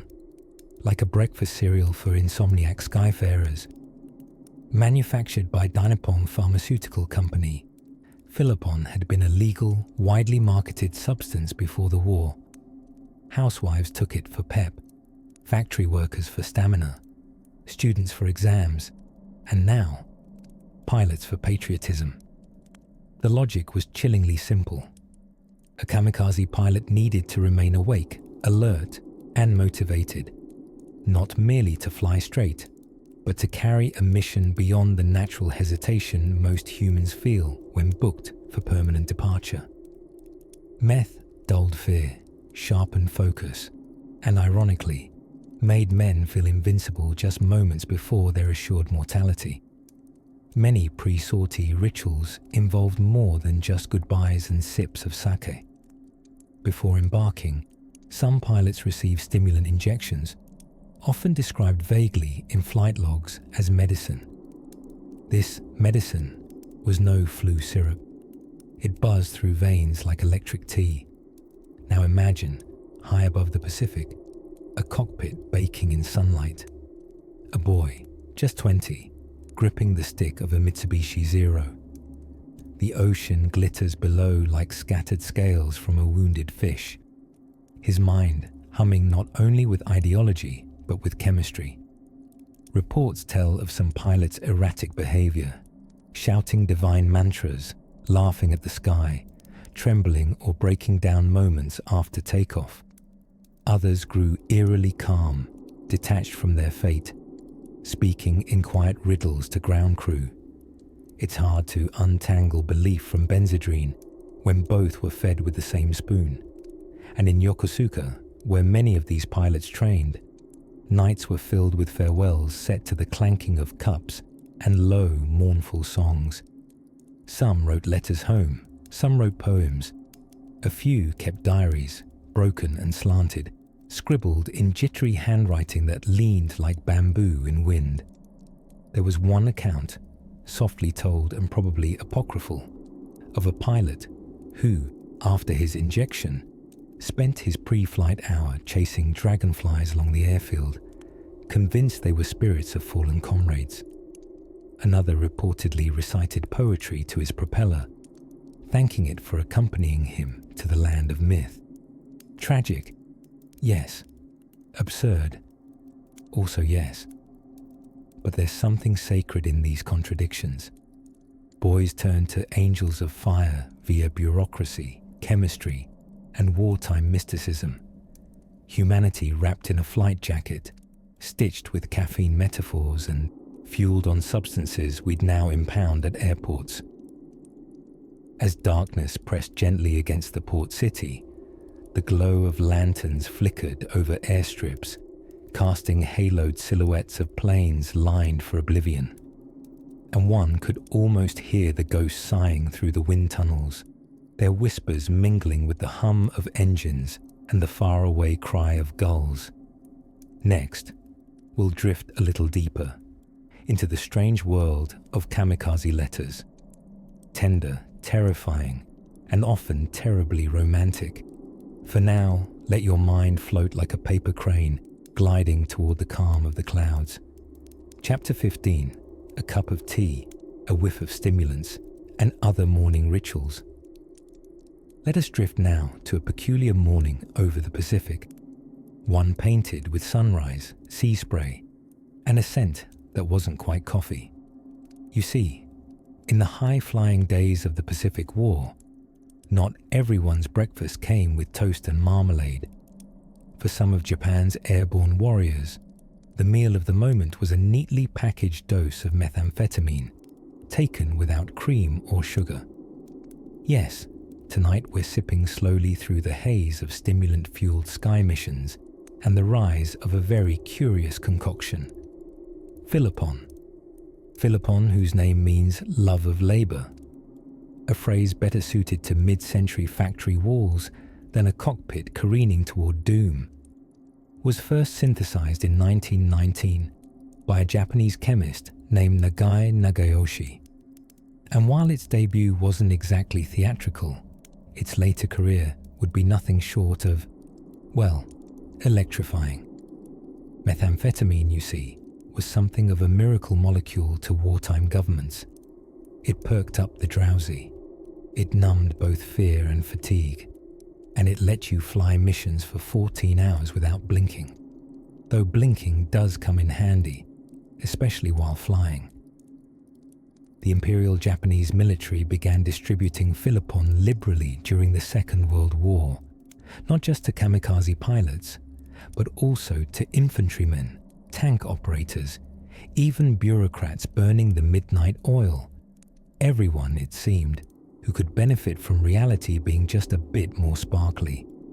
Now, let me paint a sleepy portrait of a typical pre-flight protocol for a kamikaze pilot, stationed on a secluded airstrip in southern Japan.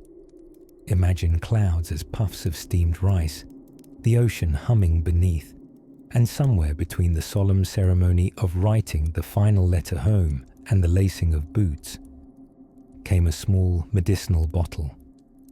These were not extravagant things, no engraved labels or slogans, just a quiet dose of pure crystalline resolve tucked between a green tea and a wooden bento box. The idea, officials claimed, was to alleviate fear, to give the pilot sharpness, focus, courage. Though one might argue that courage has less to do with chemicals and more to do with character. But that sort of nuance was neither measured nor welcomed at 5 a.m. It's not that these young pilots were enthusiastically seeking chemical escape. Rather, the methamphetamine was presented as another act of duty, like bowing or dying. No different, really. Just another step in the ritual choreography of sacrifice. Larger Japanese cities, even as the war dragged on, had pharmacies that sold amphetamines over the counter. They came in pill form, in powders, and even in injectables with syringes included. To be taken as needed, the label might as well have read, as though they were merely for headaches, not harrowing death spirals. But back on those airfields, where hours stretched long and nerves tightened like taut strings, Philipon became a chemical bandage, stabilizing trembling hands, silencing second thoughts, and smoothing the jagged edges of mortality. Of course, the human body, that quietly stubborn marvel, wasn't made for such enhancements. Some pilots reported distorted time, exaggerated confidence, and hallucinations of beautiful lights at the edges of clouds. Though not all clouds, it must be said, contained silver linings. Some simply held loss. By late in the war, the line between use and overuse had begun to blur. Reports surfaced of erratic behavior among ground troops and errand officers alike. Entire garrisons marched through the night with eyes like saucers and thoughts racing ahead of their feet. But the system endured, because in desperate times, desperate leadership hitches its hopes to unusual steeds, even pharmacological ones. After the war ended, Japan underwent a full moral and metabolic detox, and methamphetamines were banned outright in 1951. But not before millions of doses had slid silently through the veins of a nation at war with the world and with itself. And so, dear listener, we close today's capsule in history like one of those tiny glass vials that used to rattle in officers' pockets. A peculiar potion of performance, pride, and profound tragedy, sealed now in our collective memory. Yet there's more to wander through, in those fading skies and secret bunkers. Let's stay afloat a little longer, as next we drift gently toward one of the most curious Japanese naval innovations of the time, submarines designed to launch airplanes. Yes, you heard that correctly. Just close your eyes and imagine. Chapter 16, The Whispered Orders of Silk and Sake. By the time one climbs this far up the mountain of history, the air grows thinner, and the details start to feel more like folklore than fact. But let's settle in. Feel the futon of facts beneath us, and let the wind carry the story like a paper crane. Imagine a wooden room lit by a single oil lamp, tucked somewhere in Japan's southern islands. Tatami mats warm the floor. The scent of ink, sake, and rice mingles in the stillness. Outside, cicadas swoon in chorus, unaware of the classified matters being whispered within. This was where orders were given, serious, ceremonial, and often surreal. It was in rooms like these, beneath framed portraits of Emperor Hirohito and calligraphic affirmations of loyalty, that kamikaze pilots were briefed. But this wasn't your average military powwow. No flip charts, no action plans. Instead, silence, incense, and sometimes poetry. Senior officers would often open with a humble bow and a suggestion that this mission, this one, is especially honorable. Naturally, every mission was claimed as such. It was a rotating competition of solemn enthusiasm. Performance reviews in this department were rather final. But beneath the reverence, a strange cocktail of bureaucracy and bushido simmered. Pilots would be handed silk scarves, not quite Hermes, more like heartfelt farewell banners. These were embroidered with prayers from friends, calligraphy from mothers, and wishes from neighbors who somehow knew exactly what kind of paper to use for good luck before certain doom.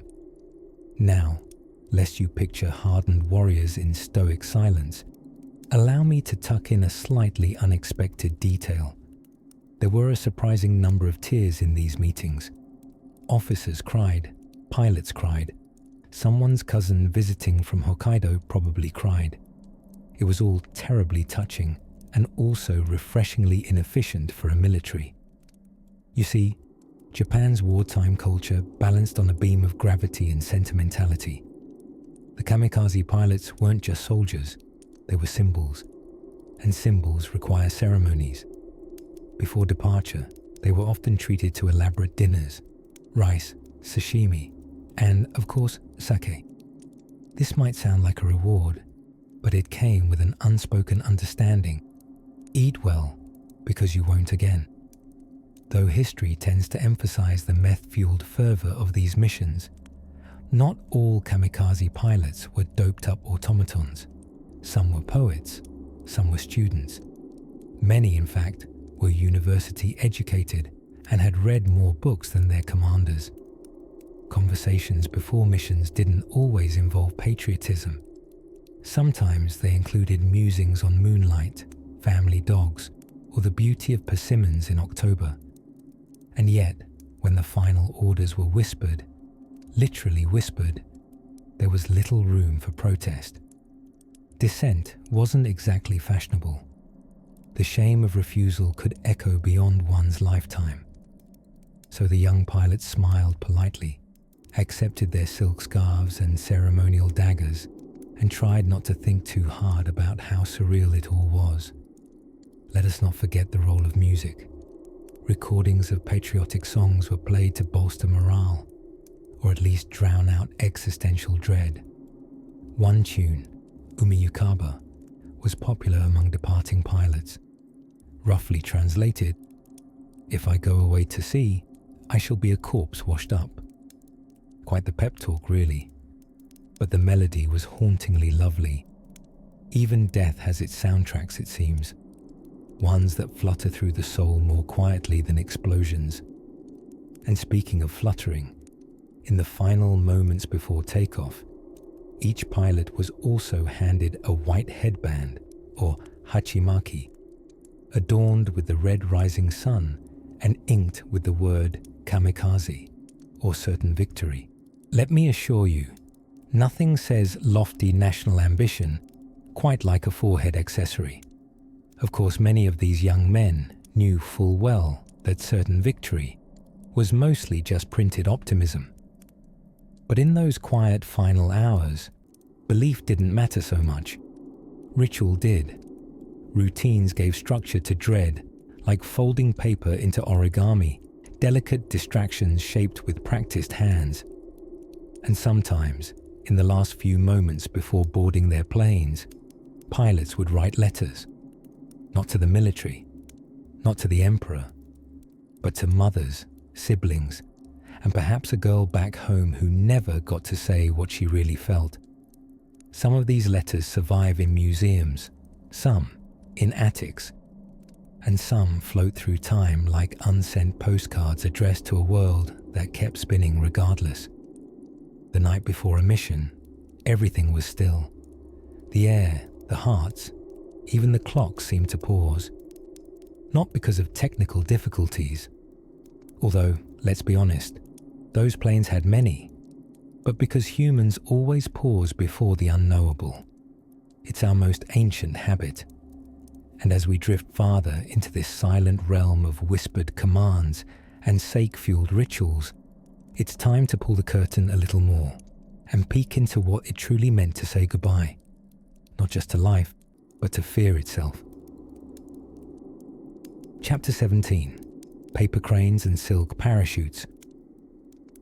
By late 1944, as the Pacific shimmered with battleships and the jungles of Southeast Asia steamed with attrition, the young kamikaze pilots, those men of skybound farewell, were often gifted 2 items before their final flights: 1,000 paper cranes and a small silk parachute. The first was a symbol of peace, folded by friends and schoolchildren in hopes that the pilot would become a symbol of honor. The second was a curious item, considering its intended singular use could only counteract gravity, not destiny. Tonight, we drift toward one of the stranger contradictions of kamikaze culture. Parachutes given to men who were not supposed to survive. The silk parachute was standard issue, exuding a strange serenity in its construction, soft enough to lay a newborn upon, and light enough to catch the breath of the wind. It was purely symbolic for most of these young men, a faint echo of military protocol, an insurance policy so ironic it could only have been devised by a bureaucracy.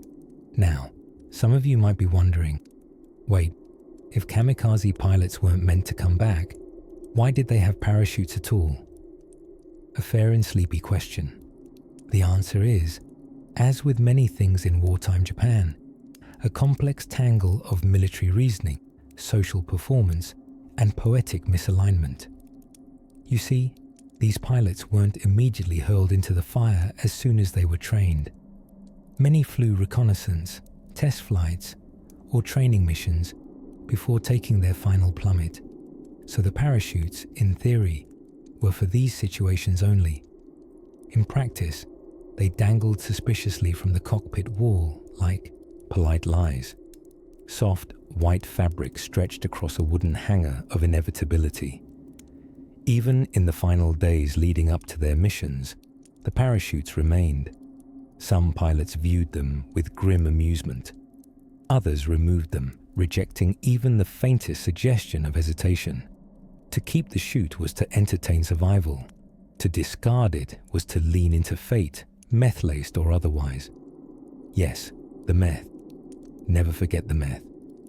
By this time in the war, the stimulant pervitin, and its Japanese cousin, Philippon, was not just keeping factory workers awake.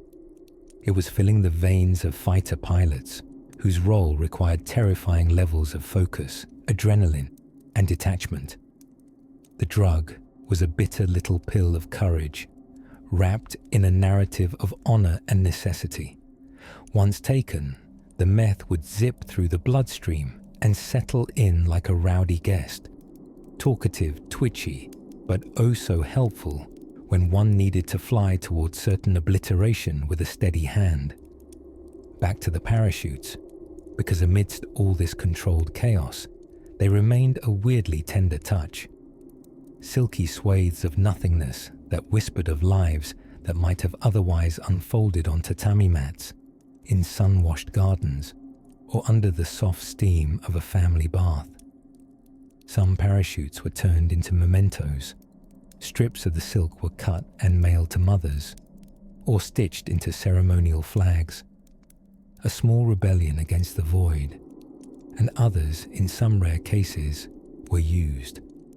Not by kamikaze pilots abandoning their missions. No, that was unthinkable and virtually impossible once the plane had been launched. But by pilots whose aircraft malfunctioned, or who were returning from non-suicidal sorties. After all, the Japanese military, for all its pressing existential theatre about death and loyalty, did occasionally find it useful to keep their pilots alive, at least until their number came up. The silk itself, much like the myth of the kamikaze as purely fanatical automatons, is misunderstood in modern memory. It wasn't about survival. It was about ceremony, about the beauty of fragility made physical. A pilot might never touch the fabric again after donning it, but knowing it draped behind them in the cockpit was its own strange comfort. And this is how paradox hid inside the cockpit of a Yokosuka MXY-7 Oka rocket plane, a booster full of TNT, a brain full of amphetamines, and tucked neatly beside it all, a little bundle of silk that would never bloom. Dreamy contradictions, folding in on themselves like origami swans.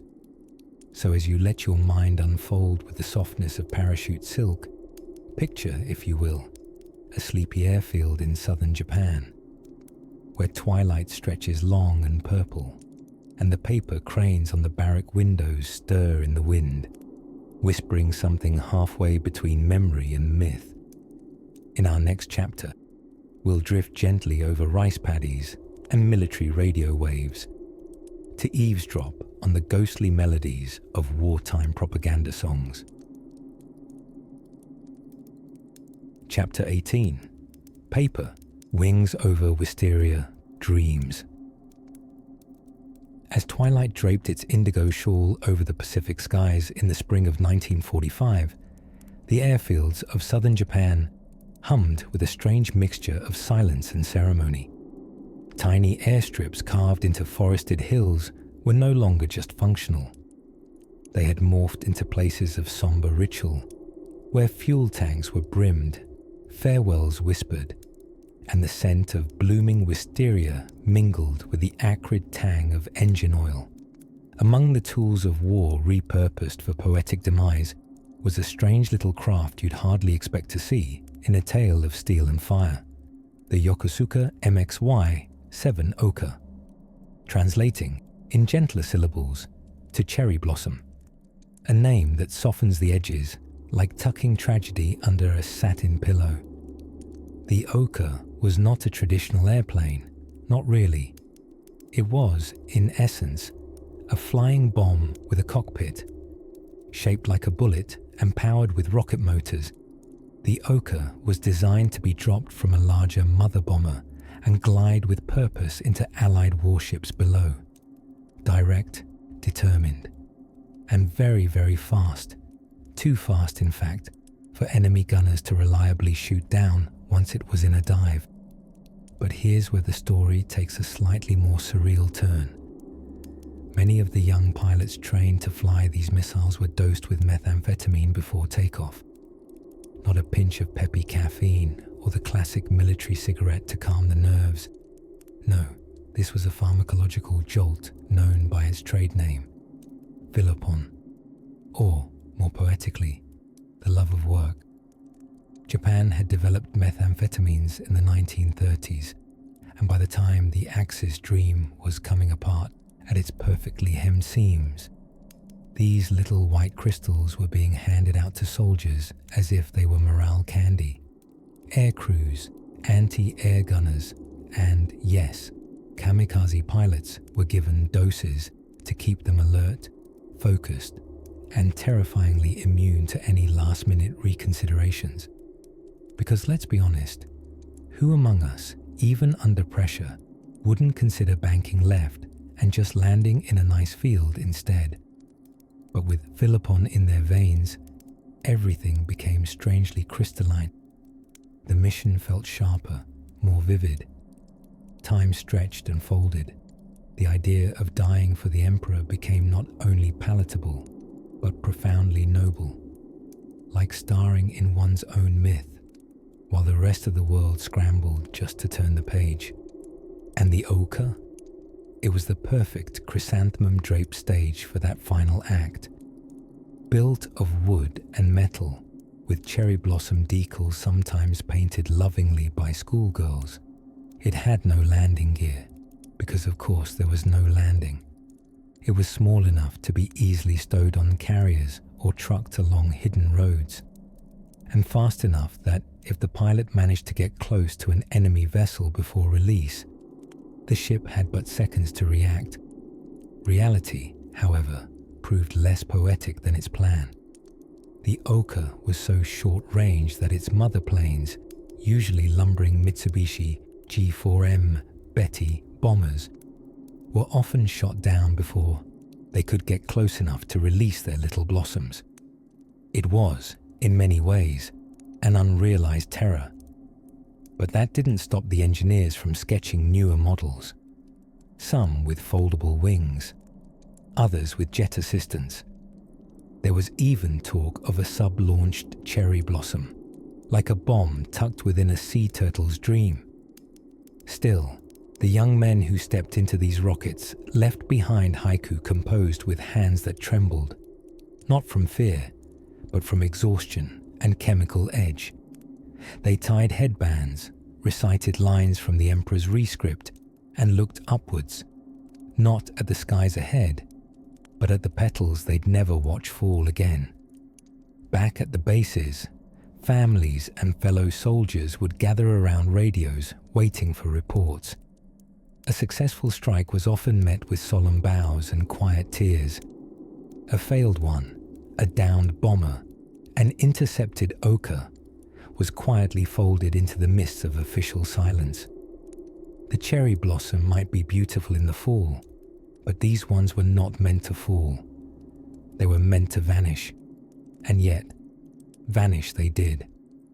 By war's end, the ochre had achieved a handful of hits, sank a couple of ships, and wounded more souls than it killed.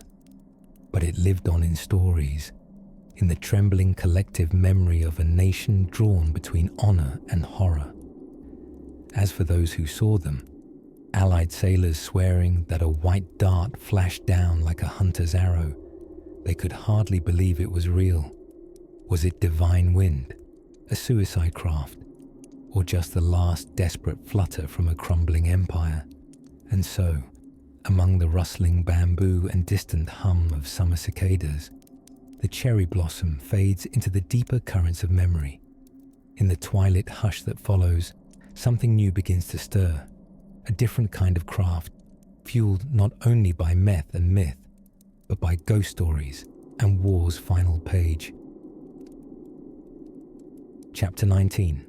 Paper lanterns and broken radios. Somewhere high above the Pacific, beneath an unmoving dome of stars and wrapped in the velvet hush of altitude, drifted a squadron of young men in antique flying coffins.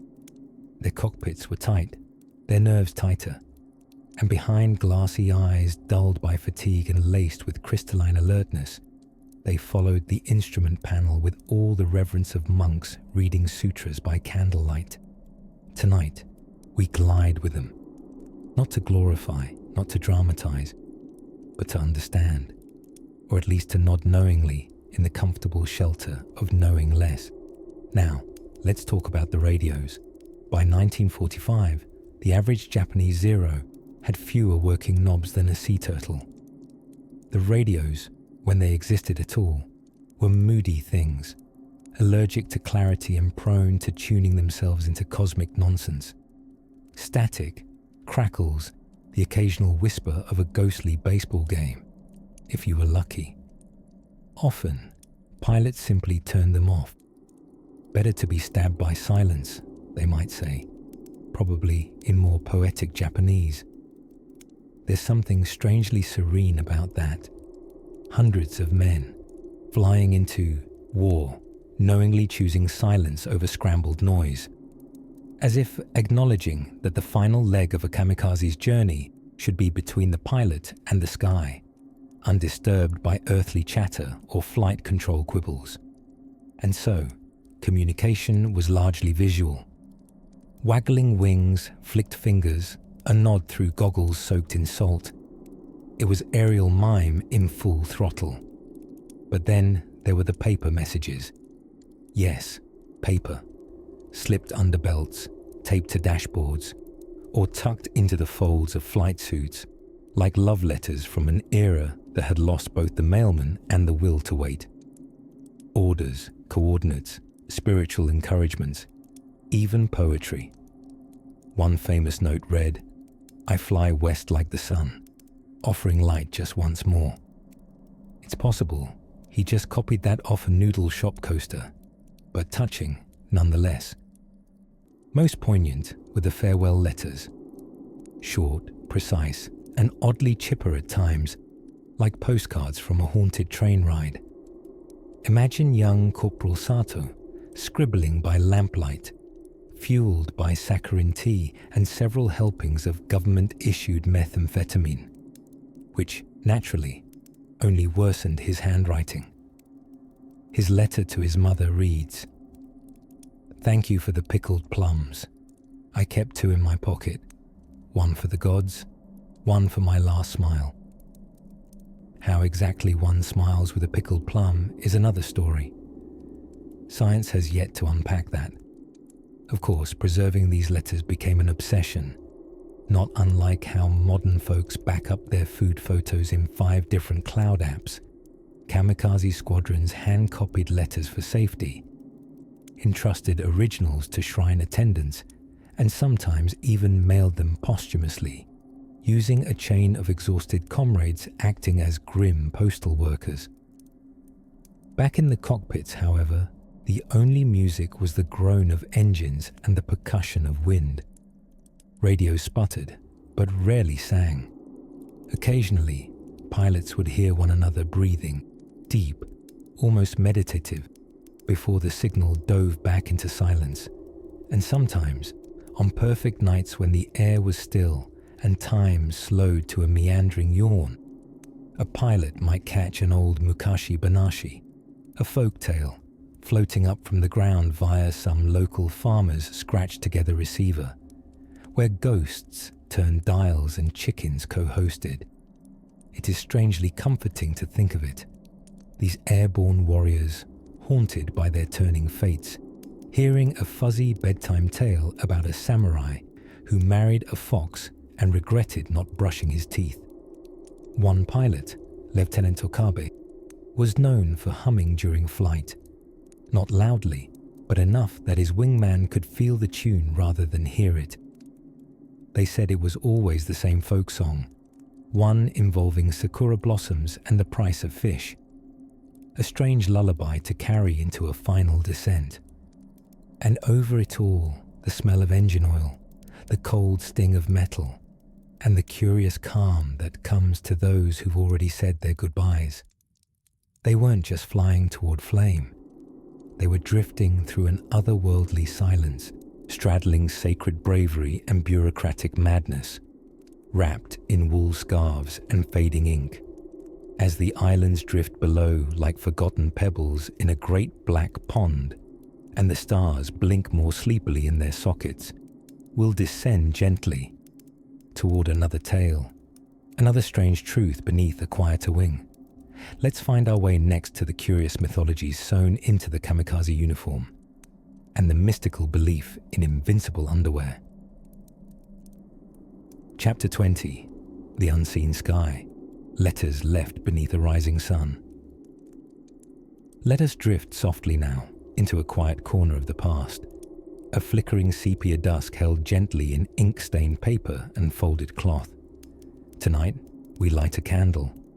Not a bright one, mind you, just a little pool of golden hush, to read the letters of men who would never return. Letters not meant for us, but tenderly left behind, tucked in uniform pockets or under shrine offerings at home in Japan. Words from kamikaze pilots, written on the eve of a final flight, when the sky still held stars and uncertainty. By now, we know these pilots had more in them than just patriotic slogans and amphetamines. Yes, meth, called Philippon, if you're feeling formal, was handed out like vitamin gummies, a questionable morale booster for young men told they'd be immortalized. But even beneath chemically bright eyes and government-forged resolve, there were, still, sons, brothers, students, lovers, writers of letters. Many of these short, aching missives, read like haiku, turned into goodbye notes. Impossibly elegant, heartbreakingly composed. Consider this real example by 23-year-old Hayashi Ichizo, who wrote to no one in particular. I am now waiting calmly at my final base. I hope to die beautifully, like the falling cherry blossom petals. Cherry blossoms again, those fluttering floral metaphors, drifting through the sky like unseen ash. The military adored this image, of course, but when Hayashi wrote it, you can feel something personal, almost weary, hidden under the poetic packaging. It wasn't just cultural. It was a young man's attempt to find softness in the violence ahead. Not all letters were sent. Many were left behind, in tiny notebooks or inscribed however space allowed. Some have been discovered decades later in drawn-shut drawers or wrapped in family heirlooms like bundles of language waiting patiently for someone to listen. And when they're opened, they sound less like war cries and more like whispered lullabies for peace. You see, many letters read like personal journals interrupted mid-thought. Pilots wondering about seasons they won't see again, asking if their mothers are well, if the family dog still barks at the postman, or whether someone remembered to patch the hole in the roof. These weren't the words of ideologues. They were the dreams of boys who were very much still afraid of the dark.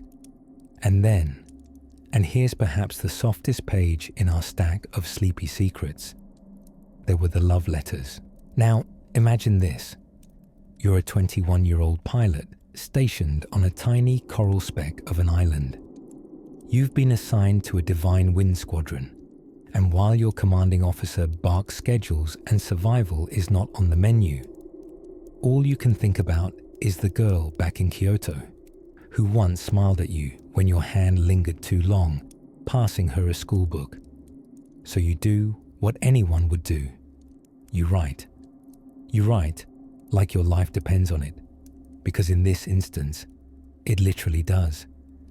These fragments of longing were never polished declarations of cinematic romance. They were quieter, sweeter, like, if I become part of the sky, look up and smile for me. But also, don't forget to marry someone smart and kind.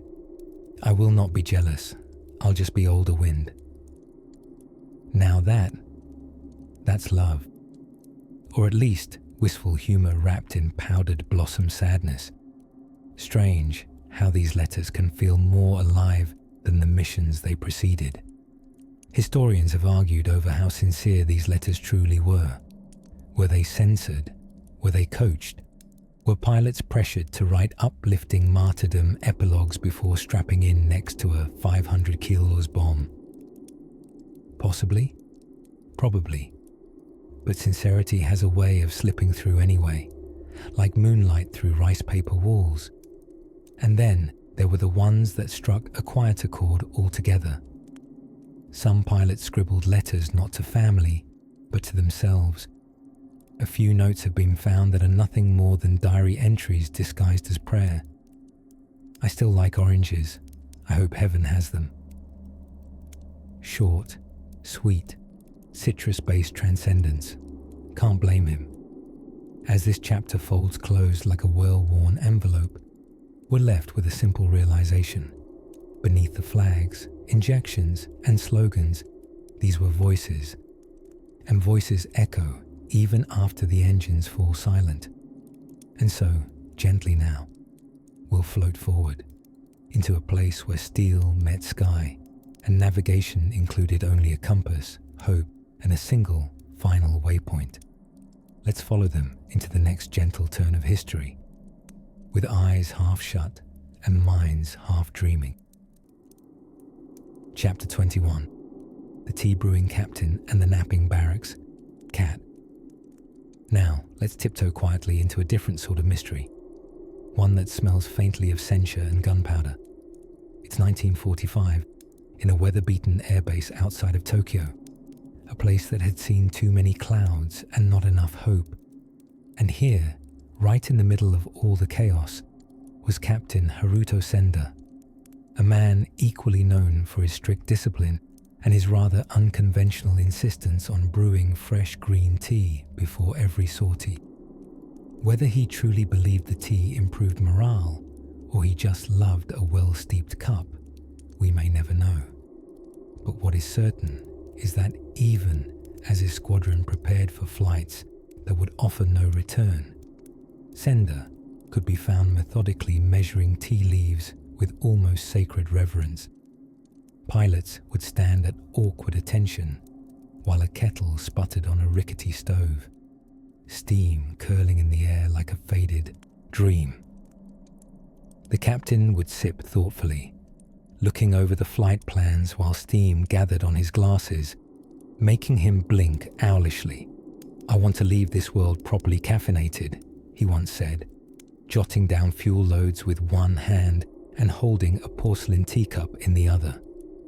Now, it's easy to imagine kamikaze pilots as faceless warriors of despair, grim young men vanished into the fog of war. But the reality was, as usual, more nuanced and far more human. These were boys, barely shaven, often terrified. Many were conscripts, handed a silk headband and a farewell parchment, like it was a party invitation. And in the middle of it all was Senda, his obsession with tea acting as a fragile ceremony of normalcy. When methamphetamine, Pervitin, Japan's powdered pep angel, entered the picture, pilots were handed amphetamines like menthol lozenges. The rationale was brutal, but in its way, efficient. Numb the fear and fuel the body. Meth reduced hesitation, a useful feature in a suicide mission. But Senda? Rumor had it he refused the stimulant for himself. "Tea is enough for my heart. Anything else would only quicken its goodbye." His men were not so lucky. They received little cellophane packets before departure, labeled Hieropon, a quaint name for such a colossal chemical punch. Of course, the word Hieropon sounds adorable, like a forest sprite who makes mischief with mushrooms. But this sprite dragged morale through an erratic pendulum of euphoria, focus, paranoia, and finally, dreadful fatigue.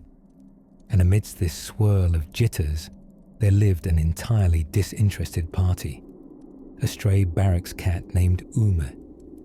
Ume had somehow wandered into the base 2 years earlier and simply refused to leave. A pale tabby with one ear missing and a belly that suggested manipulative charm, she made her rounds with queenly ambivalence. She sat on discarded maps, curled up in engine cowlings, and occasionally meowed during solemn briefings. One pilot tried to give her away to a local family. Returned 2 days later, smug and fatter, dragging a cricket in her teeth. But it was Sender who seemed to revere her most. He once prepared an entire side tray of smoked sardines just for Uma, which she sniffed with visible condescension before settling on a single bite and wandering off in search of shoelaces to chew. Whatever her intentions, or lack thereof, she gave the base a kind of accidental tenderness. On mornings when fog settled like a secret on the runway and the air buzzed faintly with caffeinated terror, seeing Ume curled asleep on a wingtip somehow said, "You're still human, at least until takeoff." And so the days ticked by. Meth, mission briefings, tea, and tabby cats. One airman, a 17-year-old with the nickname Mame, meaning bean, scribbled in his farewell note that he hoped Sender would forgive him for forgetting the tea leaves for their last sortie. "He deserves better," Mame wrote, "like a full-bodied gyokuro, not this bottom-of-the-bin bancha." It's in these little gestures, the steep of a leaf, the curl of a fur ball, the flicker of a moment, that even wartime, in all its machinery and madness, tries to remember what it means to be alive. So as we fold this paper-thin chapter and place it gently on the shelf of memory, let us wander next into something even stranger. Yes, truly strange, even by the war's standards. Let's talk about the sleepwalking general. Chapter 22, Paper Wings and Silk Scarves, Dispatches from the Final Sortie. As the dusk of April 1945 settled like a silk handkerchief over the Ryukyu Islands, the Japanese skies hummed softly, not with the lullabies of cicadas or sea winds, but with the plaintive growl of Nakajima Ki-43 Hayabusa fighters. They were elegant machines, if elegance still had any business aboard, what were essentially manned missiles. Their wings shimmered in the honeyed glow of another war-dimmed sunset, as their pilots adjusted goggles and scarves with the graceful awkwardness of sleepwalkers who mistook dreams for instructions. These were the Kamikaze, a word meaning divine wind, derived from the typhoons that once saved Japan from Mongol invasion, and now co-opted for a far less poetic fate. The young aviators, most still composed more of poems and peach fuzz than hardened experience, were often unsure if they were flying toward eternity or simply toward flaming debris with a poem in their breast pocket. By 1945, Japan's once mighty fleet had dwindled to shadows and silhouettes. Resources were so scarce that training aircraft were cobbled together from spare parts plywood and, if the war lasted a week longer, possibly stern glances and rice glue. New Kamikaze trainees were given a few hours of flight time, topped off with a strategy tutorial that mostly translated to point at a ship and try not to miss. Not terribly comforting instructions when one's mortality was quite literally the payload. And of course, there was the little pharmaceutical footnote, Philipon, the brand name for methamphetamine, was doled out like candy. Very dangerous candy. Prior to their missions, pilots were given tablets to sharpen focus, suppress fear, and allow the pilot to more convincingly whistle past death's doorstep. Unsurprisingly, it also allowed them to go without food, sleep, or coherent conversations for alarming stretches of time. Historians debate how universally this drug was used among kamikaze pilots, and whether the effects aided devotion or simply dulled the weight of impending oblivion. One can imagine, however, that a pilot may have felt rather celestial while zooming toward an aircraft carrier, emboldened by patriotic fervor and a highly questionable pill. These final sorties, especially around Okinawa, were ghostly affairs. Some pilots were so young that their letters home had smudged fingerprints and doodled cherry blossoms. Many carried personal items, sashes from mothers, haircut clippings from lovers, and often photographs of the emperor in a small pocket shrine. One pilot is said to have brought a sketch of his family's dog, folded carefully inside a bamboo locket. The mood in the airfields was a mingling of sacred ritual and cafeteria panic. Pilots performed farewell ceremonies, sipping water, bowing to the runway, lighting incense, and occasionally penning haikus about the sea they'd soon vanish into. Commanders would deliver short speeches filled with tragic enthusiasm, measured calm, and the kind of poetic abstraction that could only flourish when spoken to men preparing not to return. And yet, there were moments of surreal laughter. Pilots would joke about their lousy handwriting being preserved forever, or giggle nervously while tying on their silk headbands. One pilot immortalized in a forgotten diary reportedly asked if, upon noble sacrifice, his bar tab could also be remembered as paid in full. The last laugh, perhaps, of a boy with an oversized plane and tragically undersized options.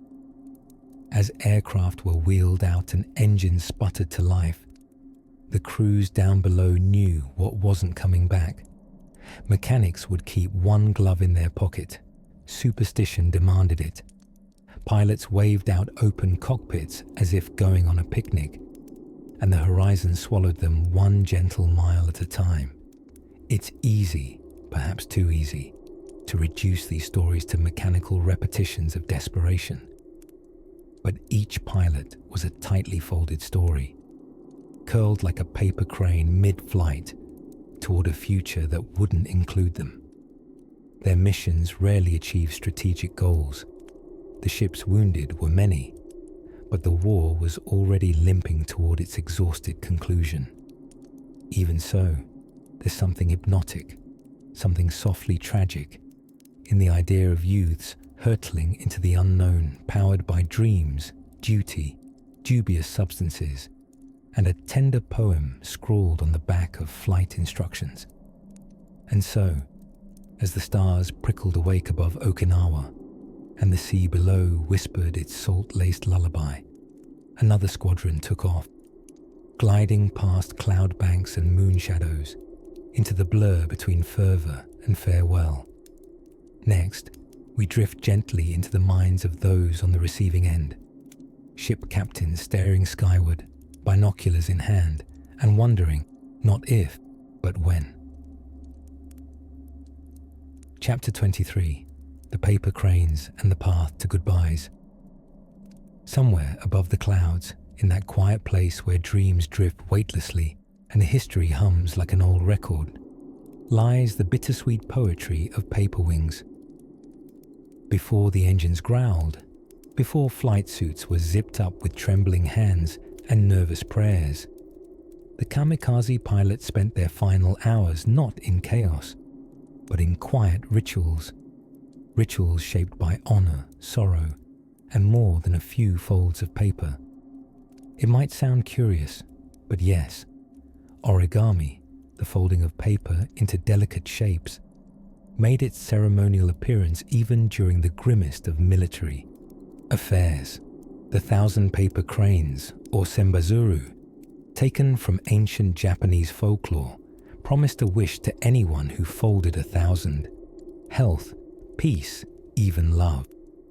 For some Kamikaze pilots, the cranes were a gift for the living, a promise to mothers and sisters, folded softly out of Navy-issue stationery paper or old letters.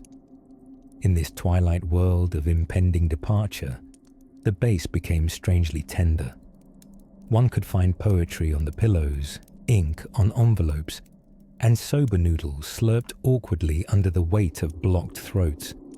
Some joked, some wrote haiku, others smoked cigarettes like they were racing time itself, and a few, leaning against haphazard stacks of fuel drums or sitting cross-legged under drooping paper lanterns, started folding cranes. It was not the hobby you might expect of youth wrapped tightly in military rigidity and speedball stimulants. But that is one of history's favorite tricks, isn't it? just when it pretends to be all uniforms and no imagination, here comes a skinny conscript quietly crafting hope out of creases. Now, let's talk sleep. Not ours, of course, but theirs.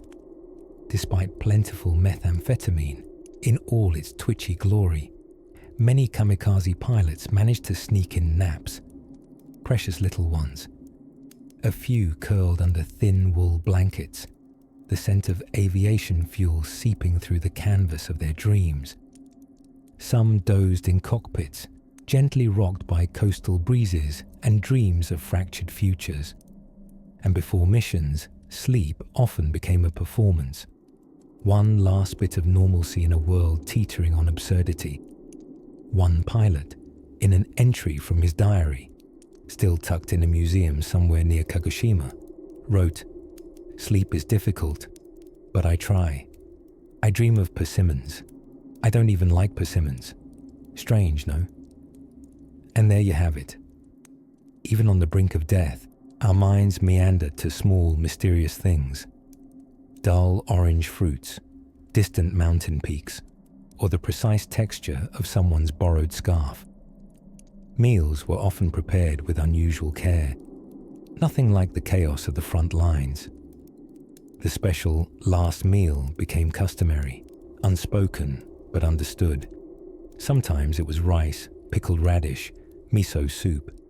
Sometimes just warm sake, poured into chipped cups by wide-eyed younger pilots pretending they weren't crying. One base in Shiran had a tea house that doubled as a farewell station. The girls who worked there would hand out silk scarves or tiny lucky charms. They were not lovers nor soldiers, just part of the strange garden that grew around so much death, one where kindness bloomed in the seams. And then there was the music. Military marches, yes, but also old folk ballads that clung to the air like incense. Umi Yukaba, the naval hymn, was a favorite. Somber, chesty, the kind of song that sounds like it should echo underwater. But many pilots preferred older songs, ones from their towns or youth. They'd hum them barely above the crackle of a radio, a melody like scaffolding, holding up the fragile self. Of course, there were group photos. You know the ones. Dozens of young men with soft, unsmiling faces, scarves tucked neatly into their bomber jackets, all staring fate directly in the camera lens. And around them, sometimes, paper cranes, tucked into lapels, hung from tent flaps, left to twist in the wind by the barracks, folded hope. These rituals, these soft, strange final acts, were how the kamikaze pilots tried to make meaning out of the incomprehensible. Not all were believers. Many had doubts. Some even tried to talk their way out, fake stomach ulcers, anything. But Japan's machine of honor and myth spun like a well-oiled fan. There was little escaping it. So they folded, prayed, wrote letters too tearful to read, and smiled flatly for the camera. And when the time came, they climbed into the sky, silk scarves fluttering behind like whispers. Let's follow that flutter for one chapter more, shall we? Chapter 24. The sky slows down.